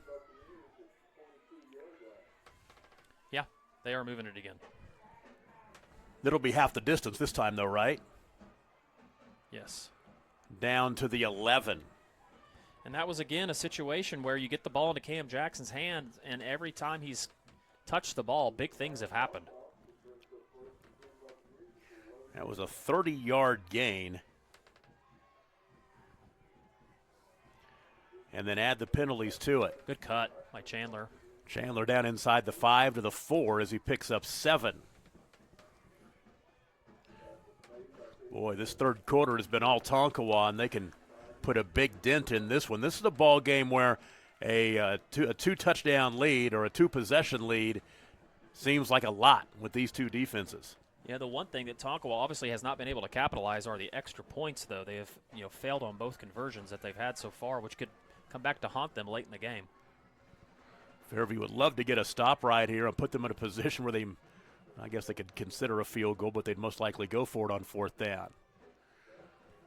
Right side, trying to find some running room is Jackson. He's corralled, though, and out of bounds. I think it's going to be face mask again on Fairview. Cam Jackson, I thought, was using the stiff arm. I believe there's going to be another face mask.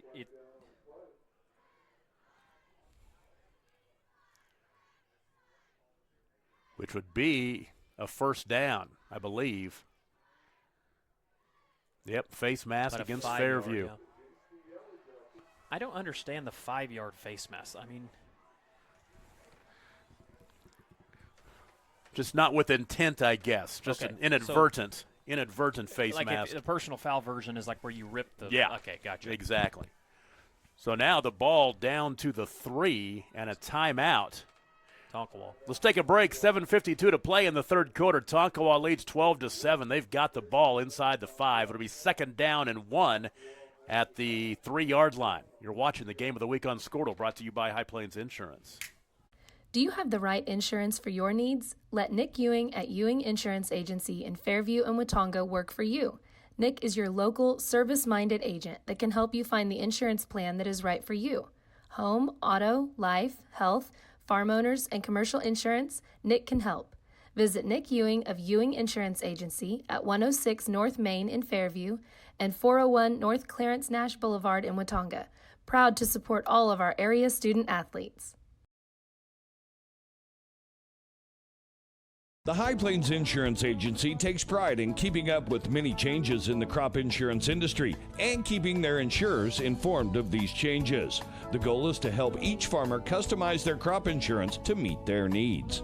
Thanks for your continued business. And remember, call Amy, Carissa, or Danny at High Plains Insurance in Medford and Loyal at 580-395-2447 or toll free at 1-800-346-4056 for a quote today. Well, Tonkawa got their opening touchdown in this ball game off of a turnover, the interception. They're trying to capitalize on another interception right here. 2nd down and 2 at about the 4-yard line. They can get a 1st down at about inside the 1. And this is that block down kick out play that Tonkawa likes to run to the edge. Just a lead dive. And they'll give it to Chandler, and he's pushed back, but he's probably going to have the 1st down. It'll be 1st and goal. He's going to mark it inside the 1. And he had a touchdown if he would have went to the outside where the blockers were. Tell you some interesting scores in 6A1. Jinx leads Mustang 10-3 in the 3rd, and Union leads Broken Arrow 10-7. Also, we have some defensive performances. Let's check 6A2. Bixby, no surprise, 48-6 at half. But hey, how about Deer Creek? They're having a year, 13-3. In the third quarter over Sand Springs. Somebody named Diesel Horse said that he picked them. Deer Creek was going to put together a playoff run last week. I thought that was a homer pick, but let's check some scores in 5A real quick. McGinnis is all knotted up with Collinsville at 21. Carl Albert leads Coweta 14-7. McAllister over Guthrie 20-14. And MacArthur all over Pryor 33-0. It will be just short of the 1st down, so it's going to be 3rd down and about 1. How about this score, Tom? Elk City. A lot of people talked about the talent they have all over Grove. 31-14 in the third quarter. So 3rd and 1 from the 2. They can get the first down inside the 1. 7.5 to play in the third, and Tonkawa looks to go up by 2 possessions. We'll watch them run the same lead play here. Nope, quarterback. Quarterback right up the middle, Ryan Morgan. Did he get in? No indication yet. No, he's short. Oh, touchdown. They're going to say touchdown. So Ryan Morgan will score. And he's doing the Baker Mayfield arm swing. From 2 yards out. And Tonkawa goes on top 18-7, 7:18 to play in the third quarter. They'll go for 2. It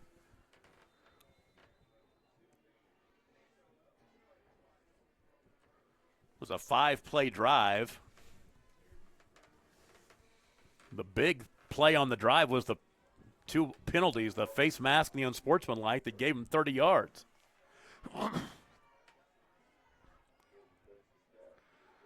Trying to get to the far side is Jackson, and he had nothing doing. He will not make it. Another empty 2-point conversion try for Tonkawa. 7:18 to play third quarter. Tonkawa leads Fairview 18-7. You're watching the Game of the Week on Squirtle, presented by High Plains Insurance. Why be a ranger? At Northwestern, with small classes, you can be seen. With over 40 programs from business to nursing, you can be career-driven. With a campus home away from home, you can be independent. With over half our students graduating without student loans, you can be debt-free. And with a mosaic of cultures, you can be you. Northwestern, success lives here.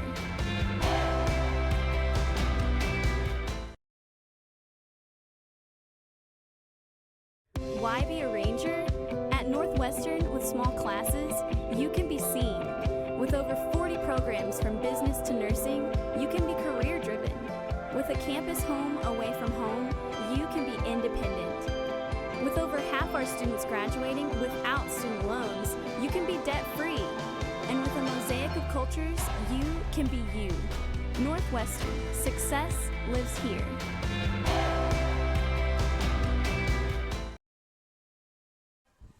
Tonkawa has scored a couple of quick touchdowns to start the second half. They trailed 7-6 at halftime. They now lead 18-7. 7:18 to play third quarter. Ryan Morgan, the quarterback, takes it in from 2 yards out. 2-point conversion, no good. 7:18 to play third quarter. 18-7. A 5-play, 63-yard drive in a minute and 33 seconds. You know, if you're Fairview too, you can't panic here. You got a lot of time. Well, we talked about how they've come from behind, and that ball is still loose before it is covered. It was covered by Bowden Miller, freshman.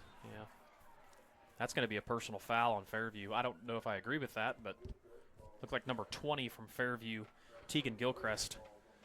Looked like a pretty clean hit, but I need to give a shout-out to some Fairview alums out there I know that are watching. Used to be Andrea Martins. Andrea Nightingale is watching from Bartlesville. And I know Josh Dow is also watching because he let me know that my audio was not working earlier, along with a handful of others that are. So one thing good about calling in familiar territory, everybody gets to let you know. Back to the 21-yard line. This drive will start with 7:15 to play. And Tonkawa, they're feeling their oats right now. The momentum is on the far sideline here at Eubanks Field in Fairview. And Fairview doesn't need to get it all back in one play. They just need to be patient and run what they run. They've been successful running the ball. They just keep it up. Handoff up the middle. And Perez will pick up nice yardage on first down. It's one thing about it, I was just about to say this, the fact that Fairview's had a couple of ball games where they've been behind late and have had to come back and win, including the game 2 weeks ago, 2 weeks ago, we saw against Hooker here for the district championship. That's a gain of 6. Now stick with it if I'm Fairview. Just keep running it. I like it. Give it to him again to the near side. Good tackle. And he strung out nicely. He might pick up a yard. That's just about it. Came all the way to this near sideline over here. See, the line of scrimmage was the 28, and they're going to put him at the 29, so no, put him at the 28, no gain.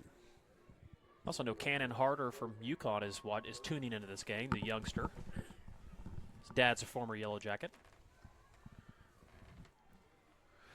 You can take a look at Fairview. They average 41 points a game coming in. They have 7 here midway through the third quarter. We kind of thought it would be like this. It's been a story of turnovers, defense. 3rd down and 3. Right up the middle. That's a first down. As Perez will gain out to the 34, picking up 6. That's a big first down for Fairview, and they got it running the ball. I like it. 14 carries, 56 yards rushing for Blake Perez.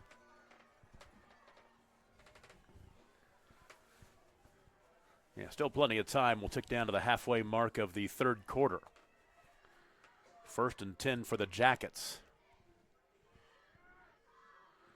Something quick out here. I like that play call.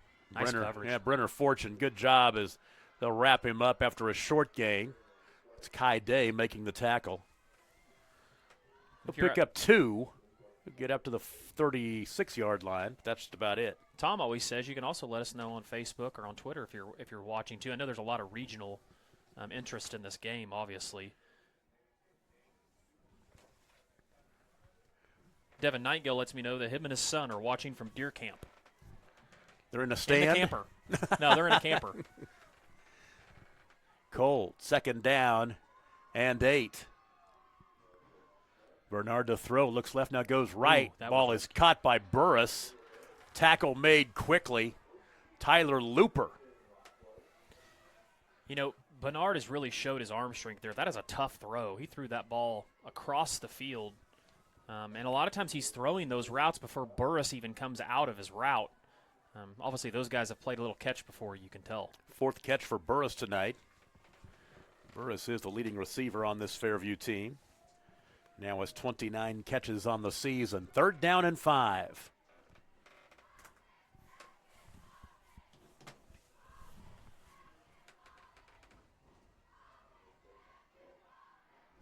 Ooh, good coverage. Good run by Bernard. Bernard's going to get the first down and more across midfield. He was looking for Brenner Fortune. Fortune was covered, and all of a sudden, Bernard just said, okay, I'll do this. And that was Dominique Grind there bringing the pressure. That's a big kid, too.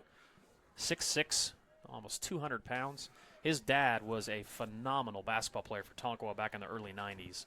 Sure if there's any Tonkawa people. I know John Linton, who actually lives in Arizona, is watching with his wife. They're both Tonkawa fans. 12-yard gain for Bernard on the scramble. 1st down and 10 in Tonkawa territory at the 49.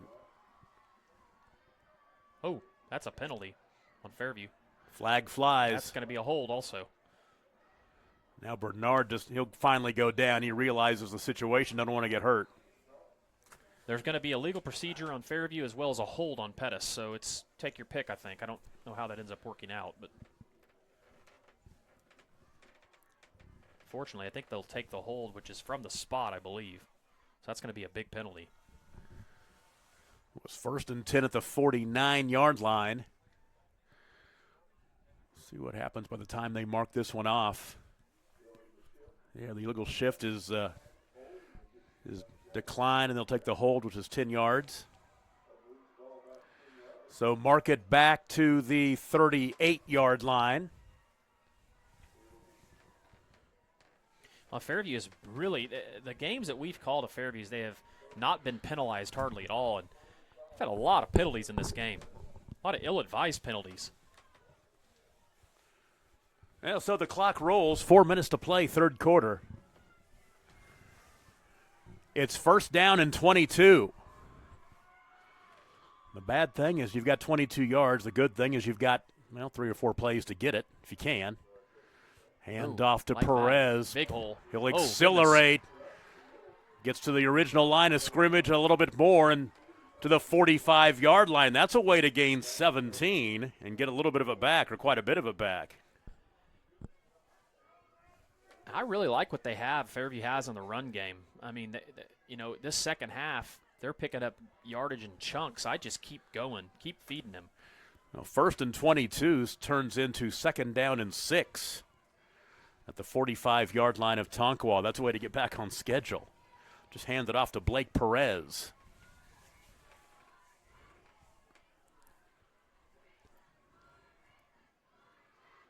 Bernard to throw this time. Oh, out and up. Got him. Far sideline, lays it out there. That's going to be a flag. And it will be. There's 15 the easy way. Trying to find Burris. That's going to be a personal foul on Burris because he's talking back to him. That's not good. We've seen a little too much of that tonight. Yeah, we have. That's going to be offsetting penalties now because of him.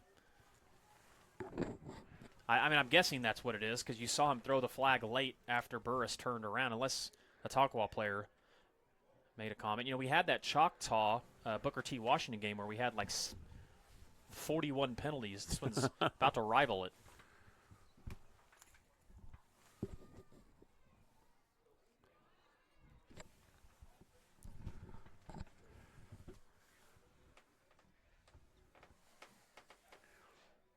Yeah, there's the pass interference.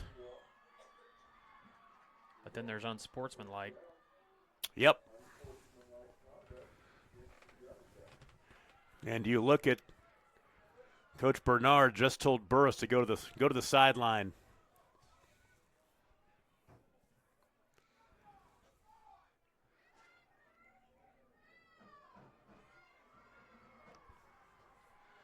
That kid would like to hide right now. So they're going to mark it back to the 49-yard line. And Fairview's just shooting themselves in the foot in this game. It hasn't been an issue about whether they can move the ball or make plays, just a lot of penalties and turnovers, 3 interceptions. So, and you look up and they're only down 18-7. So it'll be 1st and 10 at the 49-yard line.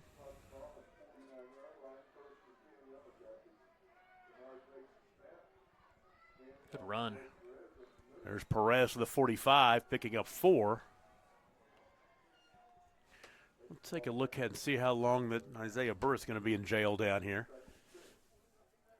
One thing about having some success throwing the ball, obviously it puts the linebackers kind of in a different position as far as how they get to their drops, and it's made Fairview more successful, running the ball here in the second half. I mean, they're picking up big chunks. If you can get 4 yards every carry, you run that 3 times. How many yards is that, Tom? Is that 12? 12. That's a first down every time, right? That's exactly right. I just keep it rolling, right? You had me doing math. What the heck? Bernard near side. Ball is caught tackle by Hauk, and boy, coming in. That's Kai Day, who upended him. Gain of 1. Matter of fact, gain of nothing. And, man, it's good to see Hauk get up. But, man, that is you want to talk about a textbook tackle. We talked about how well both these teams tackled, and that was the one thing we saw from Tonkawa in the Cashin game. They are great tacklers in the open field. So now 3rd down and 6. They've got to get the ball inside the 39-yard line to move the chains. One thing I haven't seen Fairview do is sneak Perez out in the flats, and they like that play, and I don't know if they see him doing that here. Bernard Nice across throw. the middle, ball caught for the first down. Brenner Fortune gets open and just kind of sat down right there between the hash marks. Bernard got hit hard there on that play. So down to the 36. That's enough for the first down. He gains 9. And a heck of a play there by the freshman, stepping up in the pocket and making a big conversion over the middle to keep this drive going. 3rd catch of the night for Brenner Fortune, the senior. So 4 more downs. As we tick the clock down toward a minute remaining in the 3rd quarter, 18-7 Tonkawa. Fairview needs to score on this drive, get back within 1 possession.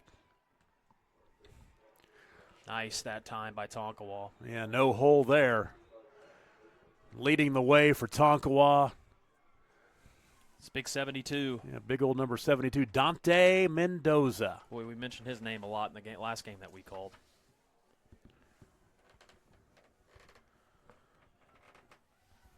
Nothing comes easy. We talked about Fairview needed to maybe hit some big plays, but, man, they've had to sustain drives where they scored on the short field that one time after a turnover, but Tonkawa's defense is tough. They're going to make you earn it. 2nd down and 10. Little stretch play this time.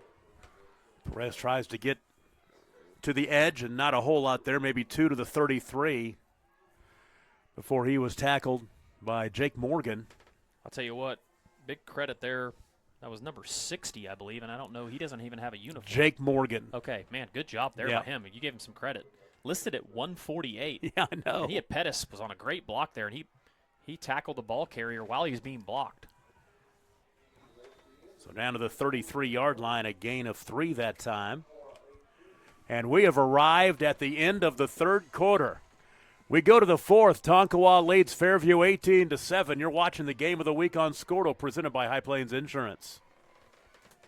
For generations, the FFA has been helping our children through agriculture to grow into responsible adults. We believe in and we support the work being done by our local FFA chapters and all they do to create an enriching experience for our youth. For all you do, you have our thanks. Farm Credit of Enid. Together, we grow. Is your school or booster club looking for ways to fundraise? Let Downtown Threads create a custom website to showcase all your school apparel. You pick the design and the garment, we do the rest. We will handle all the payments and cut you one check when the website is closed. Call today, 580-237-7060. Downtown Threads, proudly supporting all local high school athletes. At Bellarmine Company, we know agriculture. Every day we actively value, market, and sell farmland and farm equipment. We also provide comprehensive insurance products for crops, farm equipment, and farm liability. This provides us a true understanding of the rural way of life, resulting in a better service for our customers. There is a difference. We'd be honored to show you. Find out more at callbellamy.com. That is callbellamy.com. This drive for Fairview started at the 7:15 mark of the third quarter. We now go to the fourth. Here comes the 15th play that started back on the 21-yard line. It is 3rd down and 7 at the Tonkawa 33. And Fairview's been comfortable on this drive, converting on 3rd and 4th down. So that's why this drive's lasted 10 or 11 plays, like you mentioned. Drive 15. Here's the 15th play of the drive. Perez across the 30 down to the 28. It's going to bring up 4th down and about a yard or 2. About 3, actually. Yeah, actually probably 3. Down to the 29, he gains 4. Here's a big play for Fairview. Watch right him go here. no play here. Last time Tonk jumped when they went no play and they didn't get a flag. See Hauk out here in the flats. He's not covered up, is he? No. 4th down and 3. 16th play of the drive coming up for the Jackets.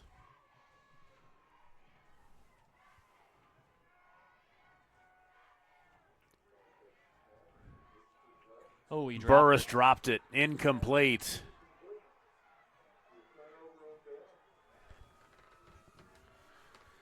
And that's going to be one that's going to haunt Burris. It was not a great drive for him.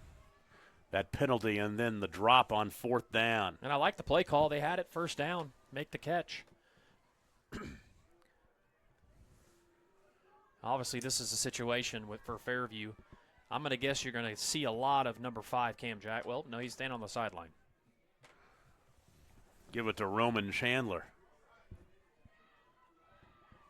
This drive will start with 11:10 to play in the ball game. This drive could be your ball game. High snap, hand off to Chandler.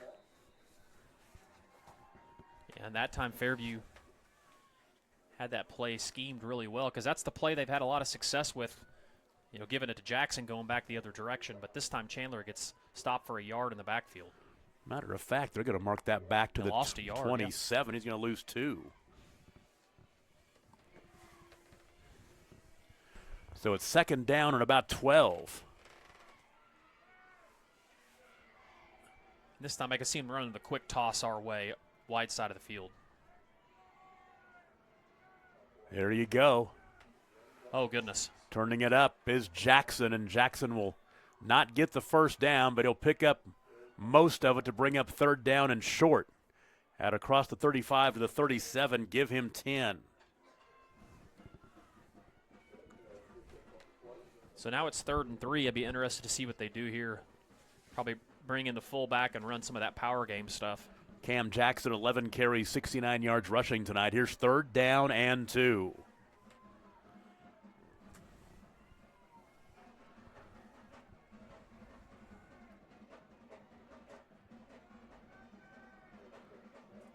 Pitch to Jackson. Little hesitation, and the flag flies. Another flag comes in late. There are so many flags on this play. He picked up the yardage necessary, but I believe there will be a hold. I think there's 4 holds. I mean, there is laundry all over the place. Well, so 3rd down and 2 could turn into 3rd down and 12, but let's not speculate. Let's just wait for the officials to finish their discussion. I don't know. Fairview's backing up the other way. I don't know why. There's going to be a hold here. But there's personal foul, face mask on Fairview. Wow. No offset. So it's 3rd down and 2 over again. I mean, that's the other thing, too, about it. If you haven't noticed it, every time Cam Jackson gets the ball, about 3/4 of the time he either gets 15, 20 yards, 30, or he gets a face mask. Yeah. So it's tough to bring him down. He's so low to the ground and so strong running the ball. Fairview loses this ball game. They're going to look at the penalty line and realize that's a big factor tonight. 3rd down and 2 now. We'll do it again.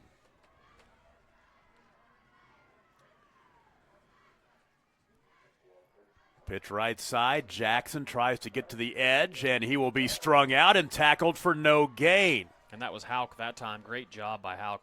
To also say, is that Jose Arana? I see his name, his number over there as well, diving in there, but Hauk did lead the way. So now it's 4th down and 2, and what does Tonkawa do right here? I'm going to guess that they're going to punt. Just the way their defense has been playing, I'm going to guess they punt. That's exactly what I would do. Let your defense win this game for you. Plus, that clock is ticking and ticking and ticking. Brendan Ochoa averages 37.9 yards a kick, a long of 49. He would love a 49-plus one right here. Fairview can come after this one, too. They're going to set up a block. Ooh, good punt. Oh, and it's going to take a huge roll. And that happened in the kicking game on opening kickoffs, too. Man, that is tough for Fairview. That's why, Coach Bernard put 2 guys back there to make sure and field the ball. One of those 2 guys, they got to spread out and make sure they get on that ball. 55-yard punt, his best of the year, comes in a big moment. That was a heck of a punt. With a great roll. So 8:24 to play in the ball game. Tonkawa leading 18-7. Fairview gets the football. They'll start the drive on their own 9. They've got to go 91 to get back within a touchdown. And they can do it. They just need to be patient. They move the ball all night long without getting penalties against themselves. It's been shooting themselves in the foot all night long. There's that stretch run. I like that play call. Good run. Perez, first down yardage. He'll get out across the 20-yard line. That'll give him some breathing room and move the chains out to the 22. Big run there. Looks like 34 from Tonkawa. Luke Shepard looked like he may be hurt. He's holding his shoulder. Well, that's one of their best defenders.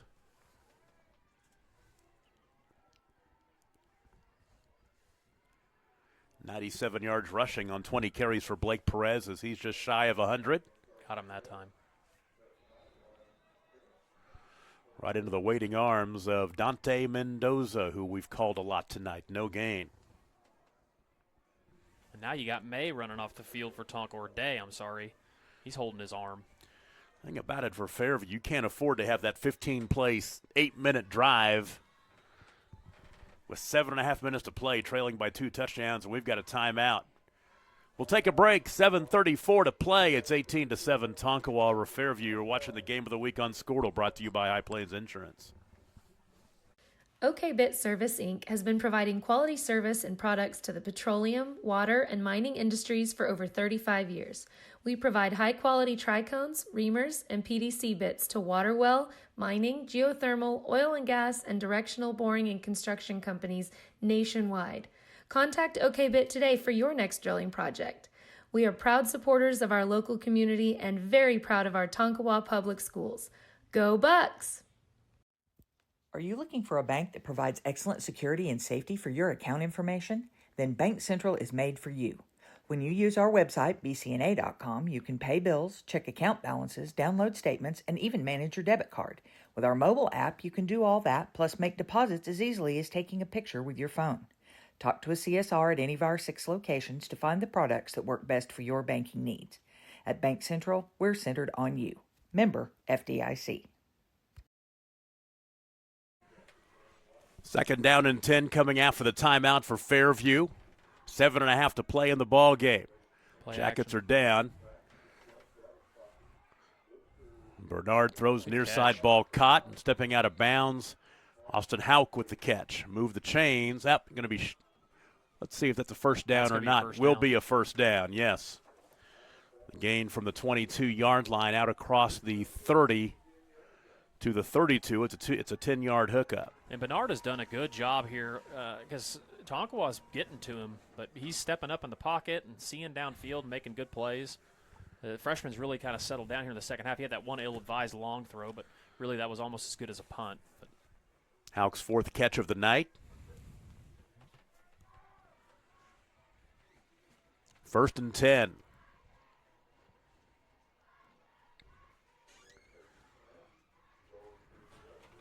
Oh, goodness. That could be a fumble. That ball is loose. Yeah, it sure is. It's going to be That's Dante Mendoza getting in Bernard's face. And Fairview got it back. That's big for Fairview. We're going to mark it back to the 14. And Fairview's lucky they got on that ball. That's a loss of 18.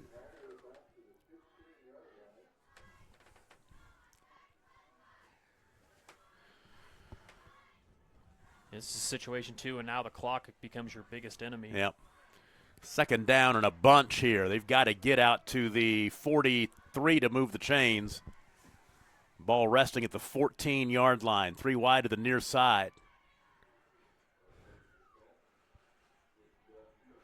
Bernard being flushed to his right.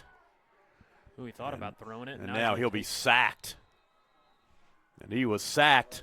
And they're going to keep the Jake clock Morgan, rolling, yeah. too. They're going to say he went out of bounds. He should have just ran right out of bounds instead of taking the tackle. He got tackled in bounds and just kind of stopped. Or even throw it out of bounds over here to the side so you can stop the clock, because the last thing you want to do is keep the clock running at this point. And obviously you got a third and they're third and Alva. Actually going that way, it'd be Canton. Third and Canton. Yeah. Well, I don't know. That's not real south. How about we say Southern? Thanks, Jay. Third and USG. Waynoka. Watonga. Get my W's mixed up. All right. Third down and a bunch. 3rd and 37 is what they have on the scoreboard. Can they do math better than me? Yes, they can. And a timeout called by Tonkawa. Let's pay a bill. 5:43 to play in the ball game. Tonkawa leads 18-7. You're watching the Game of the Week on Squirtle, presented by High Plains Insurance. Electricity, that's what we've been about since 1936. Since then, Cimarron's mission of bringing electricity to its members has been nothing short of successful. But over the years, it's become more than that. It's about powering our neighbors' heating in the winter, keeping the lights on at the ball field, and keeping your phones charged to capture those special moments.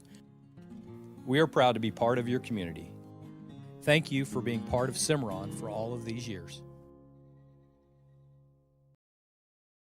Dr. Matt Dieselhorst at Dieselhorst Sports and Orthopedics can help you get game day ready. Dr. Dieselhorst works with athletes of all ages, taking a coordinated approach to accelerate return to play and maximize athletic performance. His work with pros in sports training, injury prevention, bracing, functional rehabilitation, and imaging works seamlessly with his medical and surgical expertise. Get started by going to Dieselhorst Sports and Orthopedics. Let Dr. Matt Dieselhorst get you back on the field, backing all Oklahoma athletes on the field and off. Tom Nelson, Adam Dieselhorst, and the Squirtle crew. Bryce Miller, producer, engineer, Caden LaFortune, and Steele Mason, the crew tonight. Doing a great job. 5:43 to play in the ball game. Tonkawa leads Fairview 18-7. This might be the last gasp here for Fairview. They've got 3rd down and 37 from their own 5-yard line. Of course, remember what Hooker did a couple of weeks ago. Threw a 92-yard touchdown pass. Anything can happen, I guess. I think I must have hung my banner in a bad spot because somebody took half of it down. Back to throw. Bernard ball caught. Nice. get a big chunk of it back. And Brenner Fortune will get out across the 10. So does Fairview punt here? I would think they would. Yes, it's a good decision. To the 12-yard line, he picked up 7. Obviously, you have to punt. It's 4th down and a really far distance. Well, it'd be then 30 basically after the 7-yard gain right there. But you're exactly right. I think that's 3rd down of the Bartell farm turn. Now, it was Southern. They picked up a little? Yeah, they did. They made it almost to the Isabella Blacktop. Jax Bernard, high snap, punts away.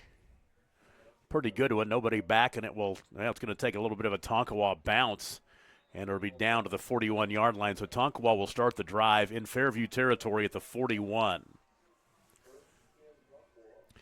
And now the Jackets need to get a stop. Tonkawa can take the air out of this one. They would love to just run that clock out. Fairview does have 3 timeouts. Tonkawa has used all theirs. 41-yard line, 4:59 to play. And Tonkawa can move on to next week. And they're going to get a face a rival from down the road, Morrison. Right. Morrison was leading Stroud, 16-0 last time I saw.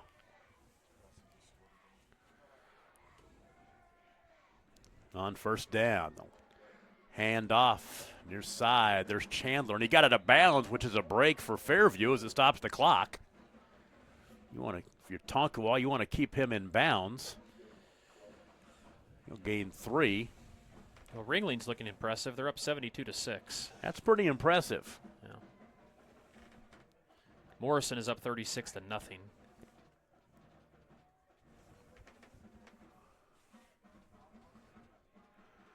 That's a gain of 7 to bring up.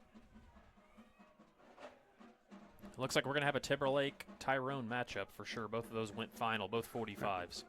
Take it back a 2-yard gain to the 39.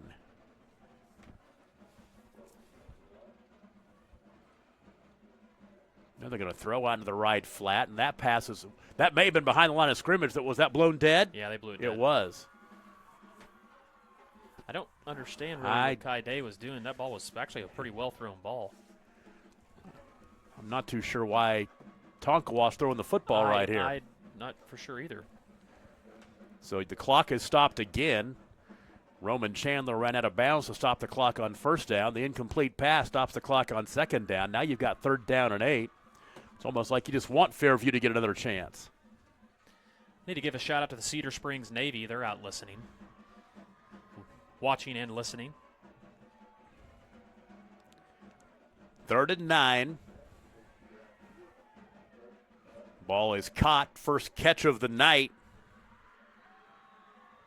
Obviously, that's going to be a 4th down. That's going to be manageable now for Tonkawa. Well, that catch is made by Chaz Slavens, I believe.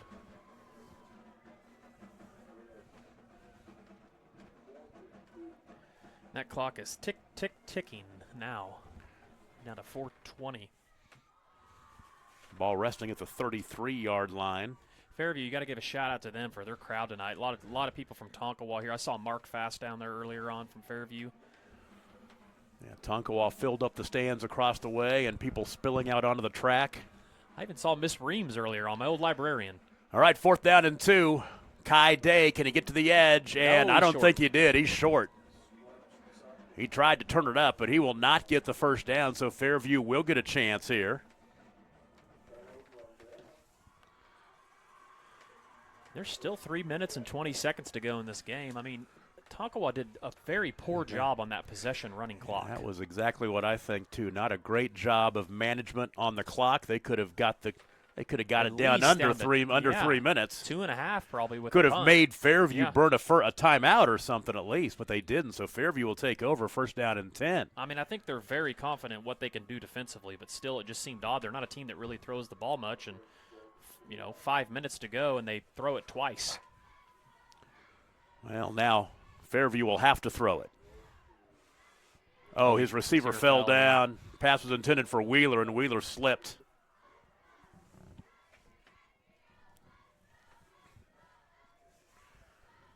Jax Bernard has thrown the ball 29 times tonight.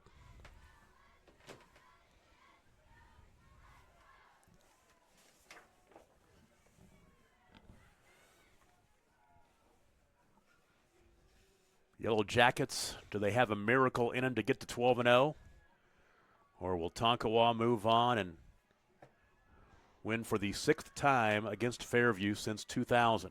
Just need something quick here.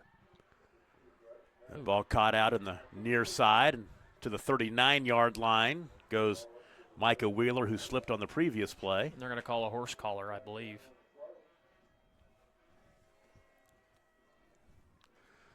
Seven-yard completion. They're going to add something to it. Wheeler's 3rd catch of the night. Now to move it out across midfield, put it into Tonkawa territory to the 47. I don't know if it was a face mask. It looked more like a horse collar, but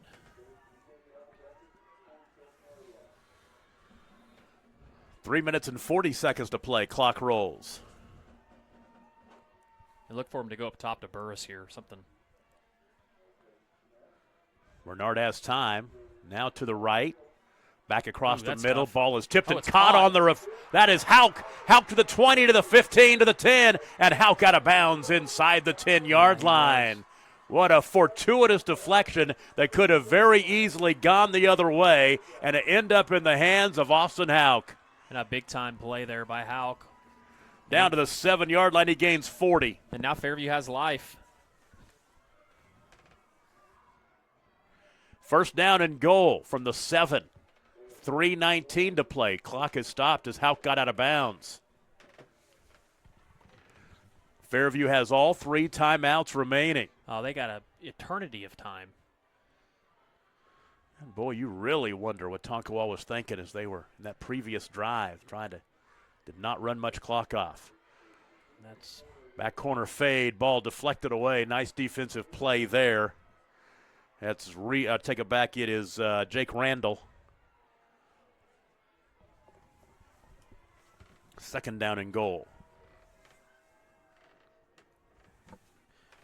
Well, Hauk is a warrior. He has really battled this game. He's been big on both sides of the ball for Fairview. Made the touchdown catch, stepped in front of a defender, and he's made some big defensive plays, too, in this game. He's been all over the place. And only, a junior or sophomore? Yeah, Austin Hauk is a junior. He's back. A lot of these guys are back next year for both these teams. Hauk in the slot left, and now is Fairview going to burn that timeout? I think it's going to be a false start. Or maybe he's offsides. I don't know what's going on. Offsides. 5 yards or half the distance. We'll put it inside the 5-yard line, down to the 2. So from the 7 to the 2, the 5-yard penalty.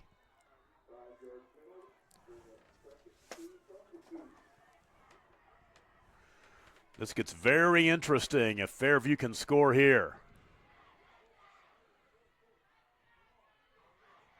Ooh. And Bernard tried to find some running room, and he'll be sacked. And now tick, tick, tick, tick, tick. No gain on the run.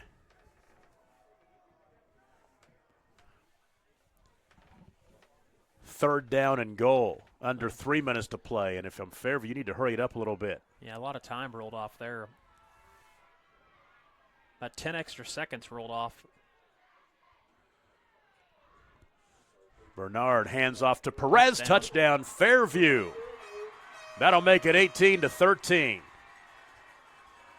Now, you may as well go for 2 here to get it to a 3-point game where you might be able to get into field goal range. And for Fairview, Bryce Romay, their normal kicker, has not been playing lately, but tonight. But you would go for 2 here to get it back to a field goal. Doesn't matter. An extra point makes it a 4-point game. 4 or 5 doesn't matter, but getting it to 3 is huge. So it's 18-13, 2:41 to play, and we are not done yet. There is more meat left on this bone. Bernard, right side, nice. Ball caught. There's your 2-point conversion to Brenner Fortune. 18-15, we'll take a break. 2:41 to play. You're watching the game of the week on Squirtle, presented by High Plains Insurance.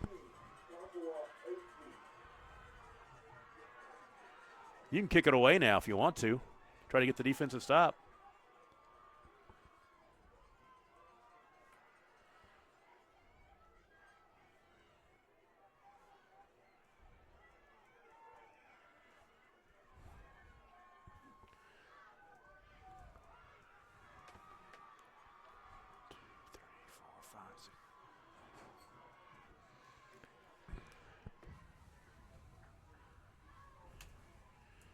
41. He did that in a minute and 14 seconds.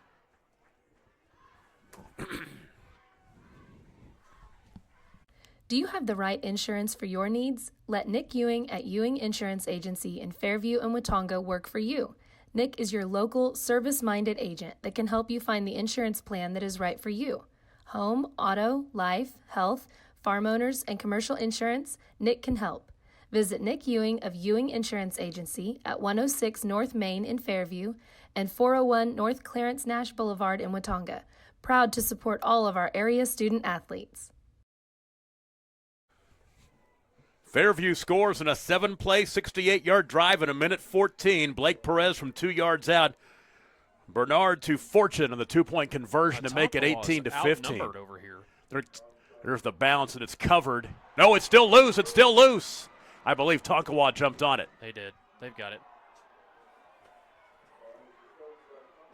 It was free for a moment. It didn't go 10 yards, but it was touched. Yeah. Randall jumped on it early and then kind of lost it and rolled over back on top of it. The thing is, though, Fairview has 3 timeouts. This game is far from being over. Well, now Tonkawa will take over on the Fairview 46. And you never know, Tonkawa might throw it 3 times.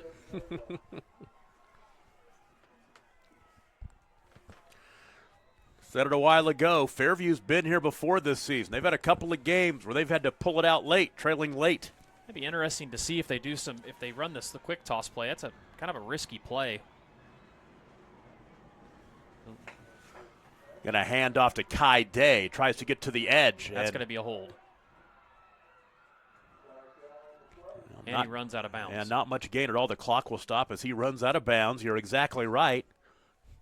Which I wonder. They'll give him a gain of a yard. But there's going to be a hold. And the thing about it, it'll be a 10-yard penalty, but they'll get another play, which means more time. Correct. But then you got to play the field position scenario if you're Fairview too, you know. So the penalty will mark it back across midfield to the 41.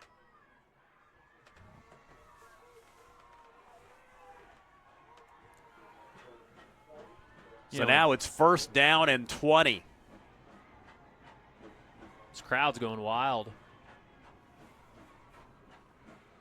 Near side, Jackson. Jackson slips. He's down. Will Fairview burn a timeout? They will.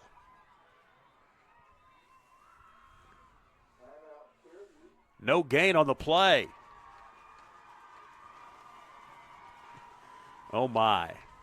This is about to get interesting. It is. It really is. Let's take a break. 2:27 to play in the game. Tonkawa 18, Fairview 15. You're watching the game of the week on Squirtle, brought to you by The High Plains Insurance Agency takes pride in keeping up with many changes in the crop insurance industry and keeping their insurers informed of these changes. The goal is to help each farmer customize their crop insurance to meet their needs. Thanks for your continued business. And remember, call Amy, Carissa, or Danny at High Plains Insurance in Medford and Loyal at 580-395-2447 or toll free at 1-800-346-4056 for a quote today.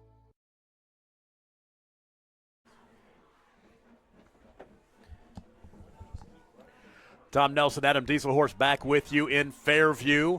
Second down and 20 for Tonkawa at their 41-yard line. They lead 18-15 with 2:27 to play in the contest. Fairview with 2 timeouts remaining, trying to get a stop and getting the ball back. That's what the Jackets are trying to do right here. Second down and 20. Morgan will hand off up the middle, and that is Jackson being pushed back. Nothing doing, and Fairview will call another timeout. And just another big stop for Fairview. I mean, obviously all the momentum is on Fairview's side right now. He lost a yard. It'll be third down and 21 now. Let's go ahead and just keep this one right here. 2 minutes and 20 seconds to play. Take it back. He lost more than one. Let's say he lost. They're going to say he lost 3. So it's going to be third down and 23. Ball is resting at the 41-yard line.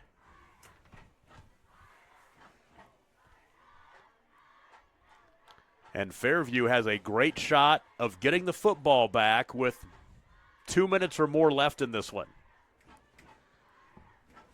And we'll go back, and if Tonkawa loses this ball game, you're going to go back and look at that last possession where they had the ball and there was 4:40 on the clock, and they threw and they literally took.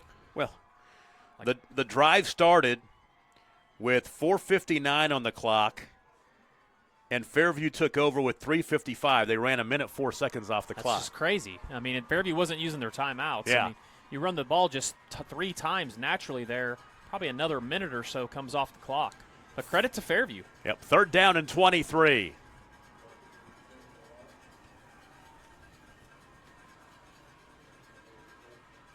Hand it off again, Jackson. There's going to be a hold again.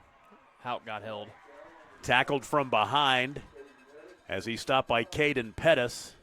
But I don't think he's going to take the hold. No, I don't think you want to give them another play because it's going to be well short. It'll be 4th down at about 15 or so. Because if you give them another play, then you don't have your timeout. It allows them to run the clock also. Yep.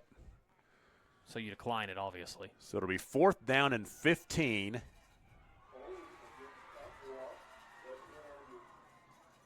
Is he going to take it? No. No, he will not take it. No. Because they'll be able to run clock if he takes it. They're going to call that last timeout. So now it is going to be 4th down and 15. Good timeout by Bernard. And a timeout. Let's take a break. 2:12 to play in the ball game. It's 4th and 15 for Tonkawa when we come back. You're watching the Game of the Week on Squirtle, presented by High Plains Insurance. Why be a ranger? At Northwestern, with small classes, you can be seen. With over 40 programs from business to nursing, you can be career-driven. With a campus home away from home, you can be independent. With over half our students graduating without student loans, you can be debt-free. And with a mosaic of cultures, you can be you. Northwestern, success lives here.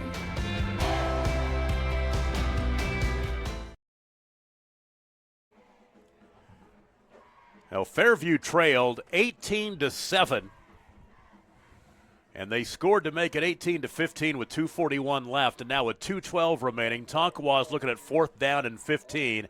They're going to have to give the ball back to Fairview. And watch Fairview bring the heat here on this, because I mean, still this is tough. You got to get the snap off and the kickoff. Brendan Ochoa will kick it away, and this punt is returnable. Here comes Micah Wheeler to the 20, and he's tripped up. Good tackle. Great really special teams tackle. And that's a kid we've called his name. He had that interception early on, Chaz Slavens. The big tackle in special teams. If Fairview is going to win this game, they're going to have to earn it. They're going to have to go 80 in 2:04. And I think they can do it. They obviously proved that the last possession. You know, obviously they got a lucky bounce, but, man, get the ball close to Houck and good things happen. Actually, it'll be 79 as they'll take over at the 21. Back to doing your math again, Tom. That's right. Who thought I'd need math in this business? You know, just be patient. Don't worry about trying to get it all on one play. Bernard's got a good enough arm. You know, pick up chunks and get out of bounds. Bernard has time, steps up. Now good. He throws one up. He was sacked and got rid of it. Incomplete. That was dangerous. Yes, it was, and that was really. The Yellow Jackets were lucky there. Bernard just barely got that ball off. So it's 2nd down and 10. The clock stops.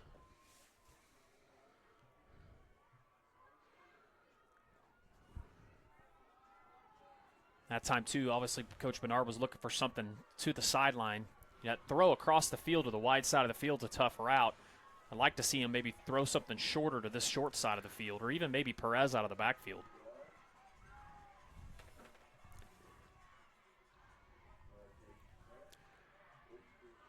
Oh, goodness. Dropped out there by Wheeler, incomplete. It'll be 3rd down and 10. We were here 2 weeks ago. Fairview took over with 2 minutes left, went 70 yards. Touchdown pass from Jax Bernard to Austin Houck, 8 yards, and that was the difference in the ball game, 30-28 the final. Can lightning strike twice? Well, now 3rd down and 10. They've got 2 downs to get the 1st down. Now look for him to go to Houck down here on this side of the field, run a little stick route, get enough yards for the 1st down. Or they're going to go into the post on. He's got to get rid of the football, though. Yes, he does. Nice ball. Caught. It's out of bounds. Sideline. Was he out of bounds? I believe. They're going to say it's open. Say he's out of bounds. It'll be 4th and 10. Here comes your season. I don't know why it took the officials so long to call that. He ran down the field 10 yards before he could have easily just let everybody know it was out of bounds at first. Trying to cause drama, Tom. Here's your season right here. Got to keep it interesting. Got to keep it interesting. Now 4th down and 10. We're not the only ones standing. Minute 42 to play. If Fairview does not convert right here, Tonkawa will take over with a 3-point lead. Fairview with no timeouts remaining. I'm getting the ball to Hauk. You know, the problem is they don't have any timeouts. You can't call a timeout. That's going to be a delay a game. Clock runs down to 0. That's almost a better scenario, though, because you actually, I mean, what's the difference between 4th and 10 and 4th and 15 when you're trying to get a good play in? It's probably smarter that they can regroup and Coach Bernard can get the right play in. You saw Jax trying to get a timeout. The official looked at him and was like, you don't have any timeouts. At least they don't have a rule, like a silly rule in basketball where you get a T for it. They've got to still bitter about the Fab 5 team. Get the ball past the 32-yard line. The line of scrimmage is the 16. He's got time. Just be patient. You can see that freshman kind of coming out in Jax. There's Hauk. Oh, left side, ball is caught. First down. Brenner Fortune. Huge catch. Huge throw. There's still a minute 35 to go. Big conversion for Fairview.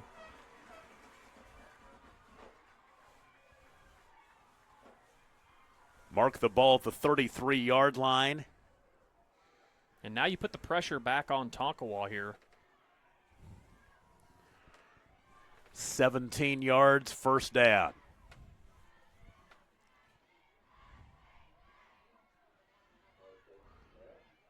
Oh, no. Don't take a sack. Can't do that. Tick, tick, tick, tick, tick, tick, tick with 1:30 to play.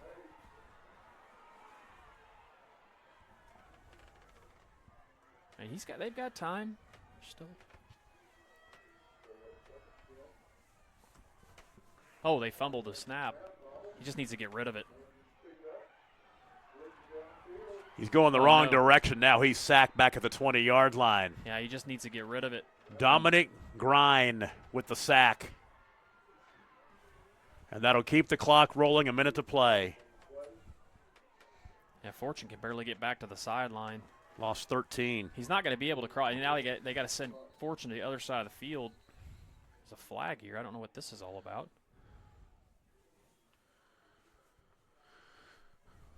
Whatever it is, it might be a break for Fairview that stops the clock and lets them regroup a little bit. Illegal substitution on Tonkawa. I mean, that is... Put it back to the 27-yard line. And it stops the clock, but I believe the clock will start back again, right? No, it won't. That killed Tonkawa. It's 3rd down and 17.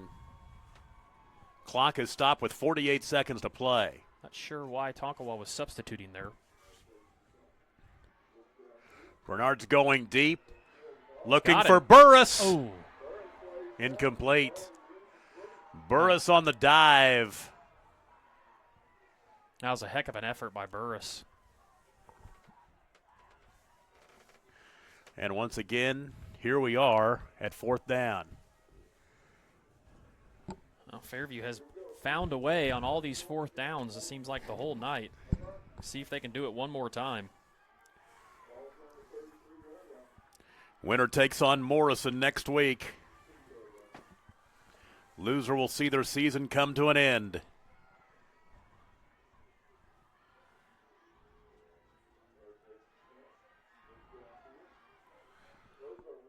Two guys open. Pass is caught. Not going to be enough. Short of the first down. The catch made by Burris at the 41-yard line, but he needed to get past the 43. So he'll gain 14, but he needed about 17.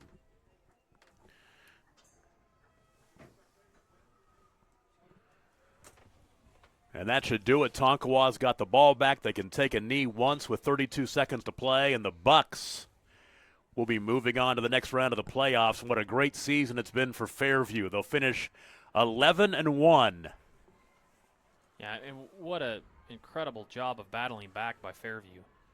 When it looked like this game was well in hand, and they really battled, and they battled there too at that last possession. You got to give them a lot of credit. Fairview will look back on this ball game. There were some penalties that they are going to look back on and regret. But, boy, I tell you what, this is the ball game I thought it would be. I thought these defenses would hold true to form, and that's what we've seen tonight. Clock ticks down to 0, and Tonkawa's moving on. 18-15, the final score. Fairview will wrap up their season 11-1. Tonkawa moves on with a record of 9-2.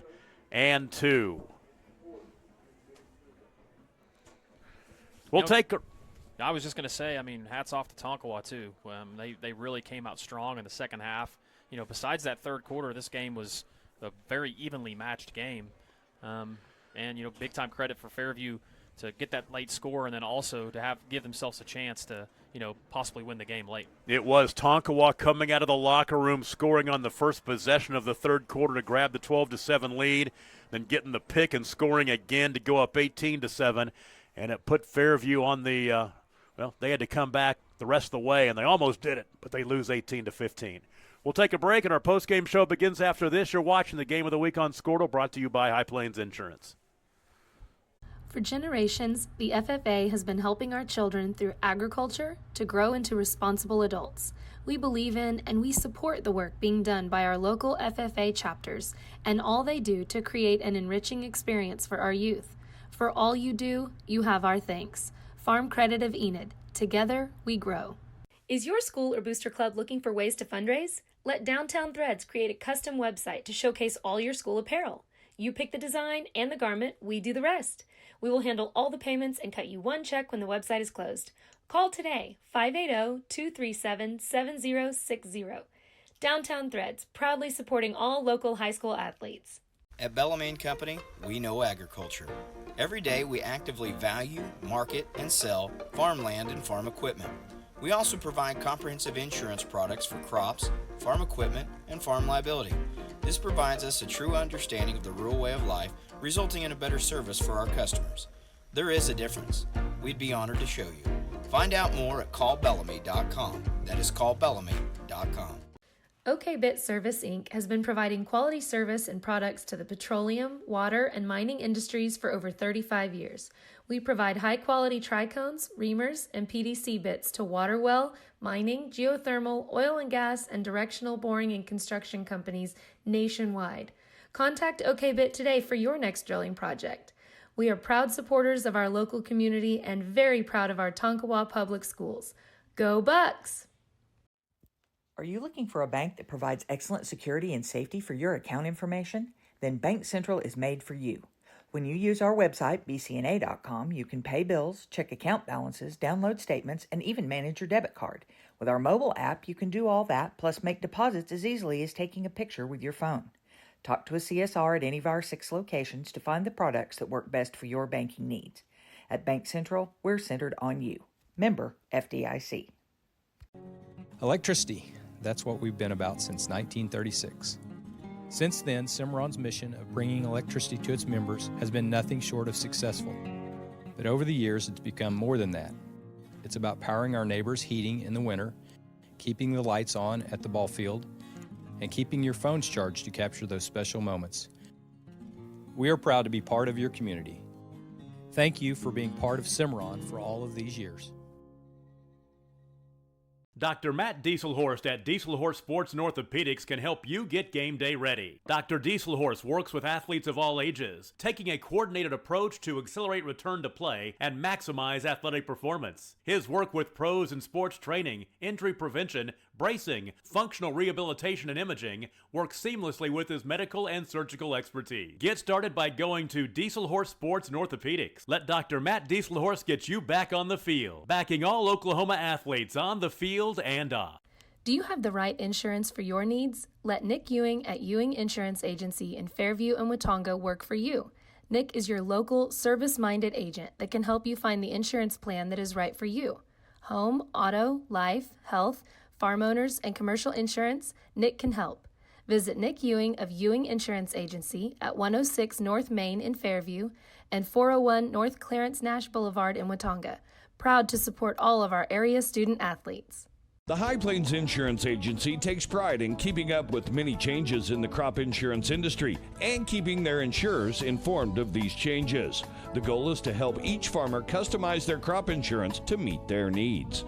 Thanks for your continued business. And remember, call Amy, Carissa, or Danny at High Plains Insurance in Medford and Loyal at 580-395-2447 or toll free at 1-800-346-4056 for a quote today. Why be a ranger? At Northwestern, with small classes, you can be seen. With over 40 programs from business to nursing, you can be career driven. With a campus home away from home, you can be independent. With over half our students graduating without student loans, you can be debt free. And with a mosaic of cultures, you can be you. Northwestern, success lives here.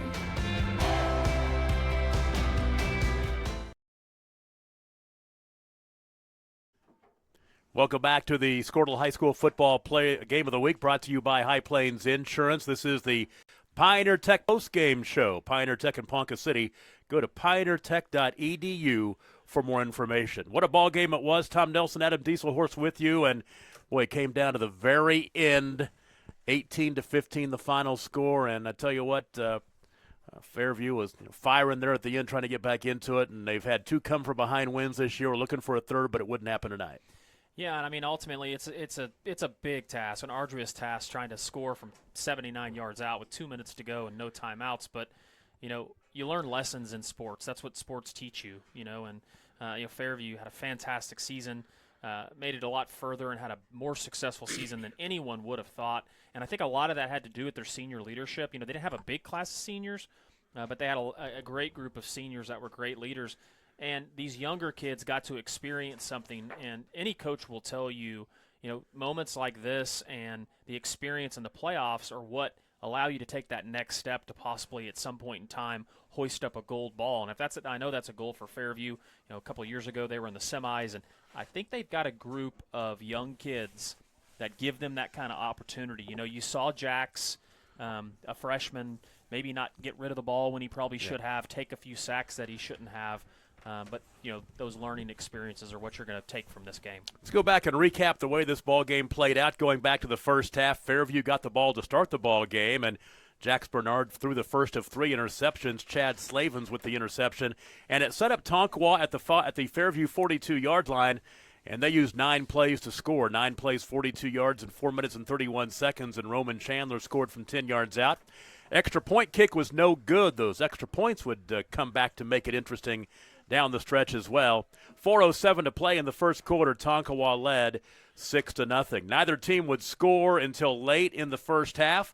Fairview took over on their own 23-yard line with 3 minutes, and I take it back with 3:35 to play in the first half. They marched down 11 plays, 77 yards, and it was Jax Bernard to Austin Houck, a 12-yard touchdown pass.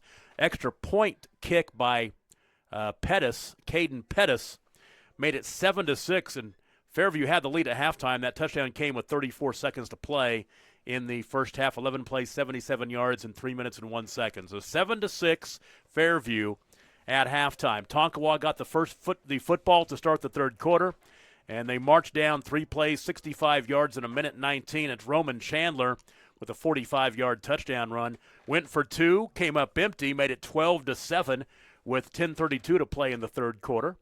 And then they got an interception, another interception of Jax Bernard. It was Randall with the pick, Jake Randall, with his team-high 5th interception of the season. And they capitalized on that, a 5-play, 63-yard drive. It took 1:33, and Ryan Morgan, the quarterback, scored from 2 yards out. Their 2-point conversion run was no good, and it's 18-7 with 7:18 to play in the third quarter.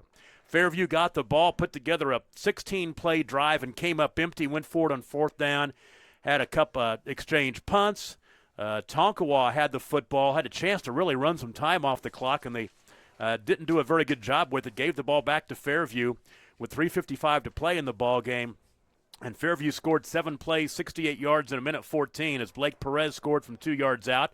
Then they got the 2-point conversion from Bernard to Brenner Fortune to make it 18-15, make it a field goal game with 2:41 to play. Well, then Fairview stopped Tonkawa, got the ball back with 2:04 to play in the ball game, and just could not do anything with it. They took over on their own 21-yard line, got out to the 41, but came up empty on 4th down.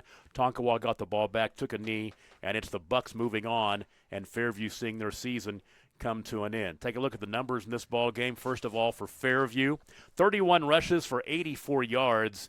Blake Perez, 22 carries for 99 yards and a touchdown. Jax Bernard, 7 carries for minus 21 yards. Brenner Fortune had 2 carries for 6 yards. Through the air, Bernard was 18 of 37 for 186 yards. He threw 1 touchdown pass, 3 interceptions. The touchdown to Austin Hauk of 12 yards and the 3 interceptions. So 68 offensive plays for 270 yards. Isaiah Burris caught 5 balls tonight. Brenner Fortune caught 5. Austin Hauk caught 5. The touchdown had a big 40-yard gain as well. And then Micah Wheeler with 3 catches. Blake Perez had 1. 68 plays, 270 yards total offense for Fairview in the contest. For Tonkawa, 36 carries, 180 yards. Roman Chandler, 17 for 99 and a couple of touchdowns of 10 and 45 yards. Cam Jackson, 15 carries for 74 yards. Kai Day had 2 carries for 1 yard. Ryan Morgan, the quarterback, 2 carries for 6, including a touchdown run. On the through the air, Ryan Morgan was 5 of 9 for 52 yards. No touchdowns, no picks. A couple of catches for Kai Day. 1 for Noah Campbell for 23 yards. Jake Randall a catch for 9, and then Chaz, make sure I get his name right, Chaz Slavens had the catch for 6 yards in the ball game as well. So 45 offensive plays for 232 yards. Fairview actually outgains Tonkawa 270 to 232. But what matters is what's on the scoreboard, and that is the Buccaneers going to 9-2 and moving on in the playoffs. Fairview sees their season come to an end, a record of 11-1. Adam, can you check that Class A scoreboard here, the Squirtle scoreboard, really quick before we go? Yeah, let's take a look at that. Obviously, finals we talked about earlier. Cashin all over Hooker, 55-6. Pahuska all over Colcord, 53-29. Elmore City wins 30-8 over Burns Flat. Dill City, obviously we know that Ringling won 72-12 over Minko. Morrison all over Stroud, 42-8. Pawnee upsets Mounds, 32-20. And here's another upset. How about number 2 Gore going down? So Woodland wins that game 20-19. So it looks like we're going to have a Woodland Cashin matchup. We'll have a Morrison and Tonkawa matchup. That's a nice little rivalry. Yeah, that is for sure. And I don't know how the rest of these match up. I believe Pahuska will be playing. Let me see here real quick. Somewhere on my iPad I believe they here. play Elmore City. Pahuska does. I've got the bracket pulled up, but let me see here real quick if I can find it. Which would then have Pawnee and Ringling playing. Ouch. Okay, so we're going to have next week we've got Morrison and Tonkawa. We've got Ringling, and then Pawnee beat Mounds, right? Yes. Pawnee, so it's Pawnee Ringling next week. Then we've got Pahuska 1. They're going to play, what was the final on the Burns Flat Dill City? They're going to play Elmore City. Okay, Elmore City, Pahuska and Elmore City, and then Woodland and Cashin next week. And it's going to be a lot of fun. I tell you what, as we get deeper into the playoff run, it's so much fun. And don't know where we're going to be next week. Got some ideas, but we'll. I think we're going to go hop on the Timberlake bandwagon. Maybe some we 8-man. usually do that this time of the year. Some 8-man football, some Class C stuff next week. And that's good for me as I have to prep over the holiday weekend because I know those teams. It'll be Tonkawa or be Timberlake and Tyrone next week, and we hope it's going to be in Alva. That'd be a nice warm press box as well. It would be. We'd like to thank the crew helping us out tonight. Producer engineer Bryce Miller, Caden LaFortune, Steele Mason on cameras. For the man Adam Dieselhorst, I am Tom Nelson, and we'll see where we're going to be next week. It's going to be a lot of fun wherever it is. But once again, congratulations to the Bucks from Tonkawa. They come on the road, knock off a undefeated district champion in Fairview. The final score, 18-15. Don't forget the scoreboard show coming up until midnight, and I'll probably be talking on that pretty soon as well. Good night, everybody.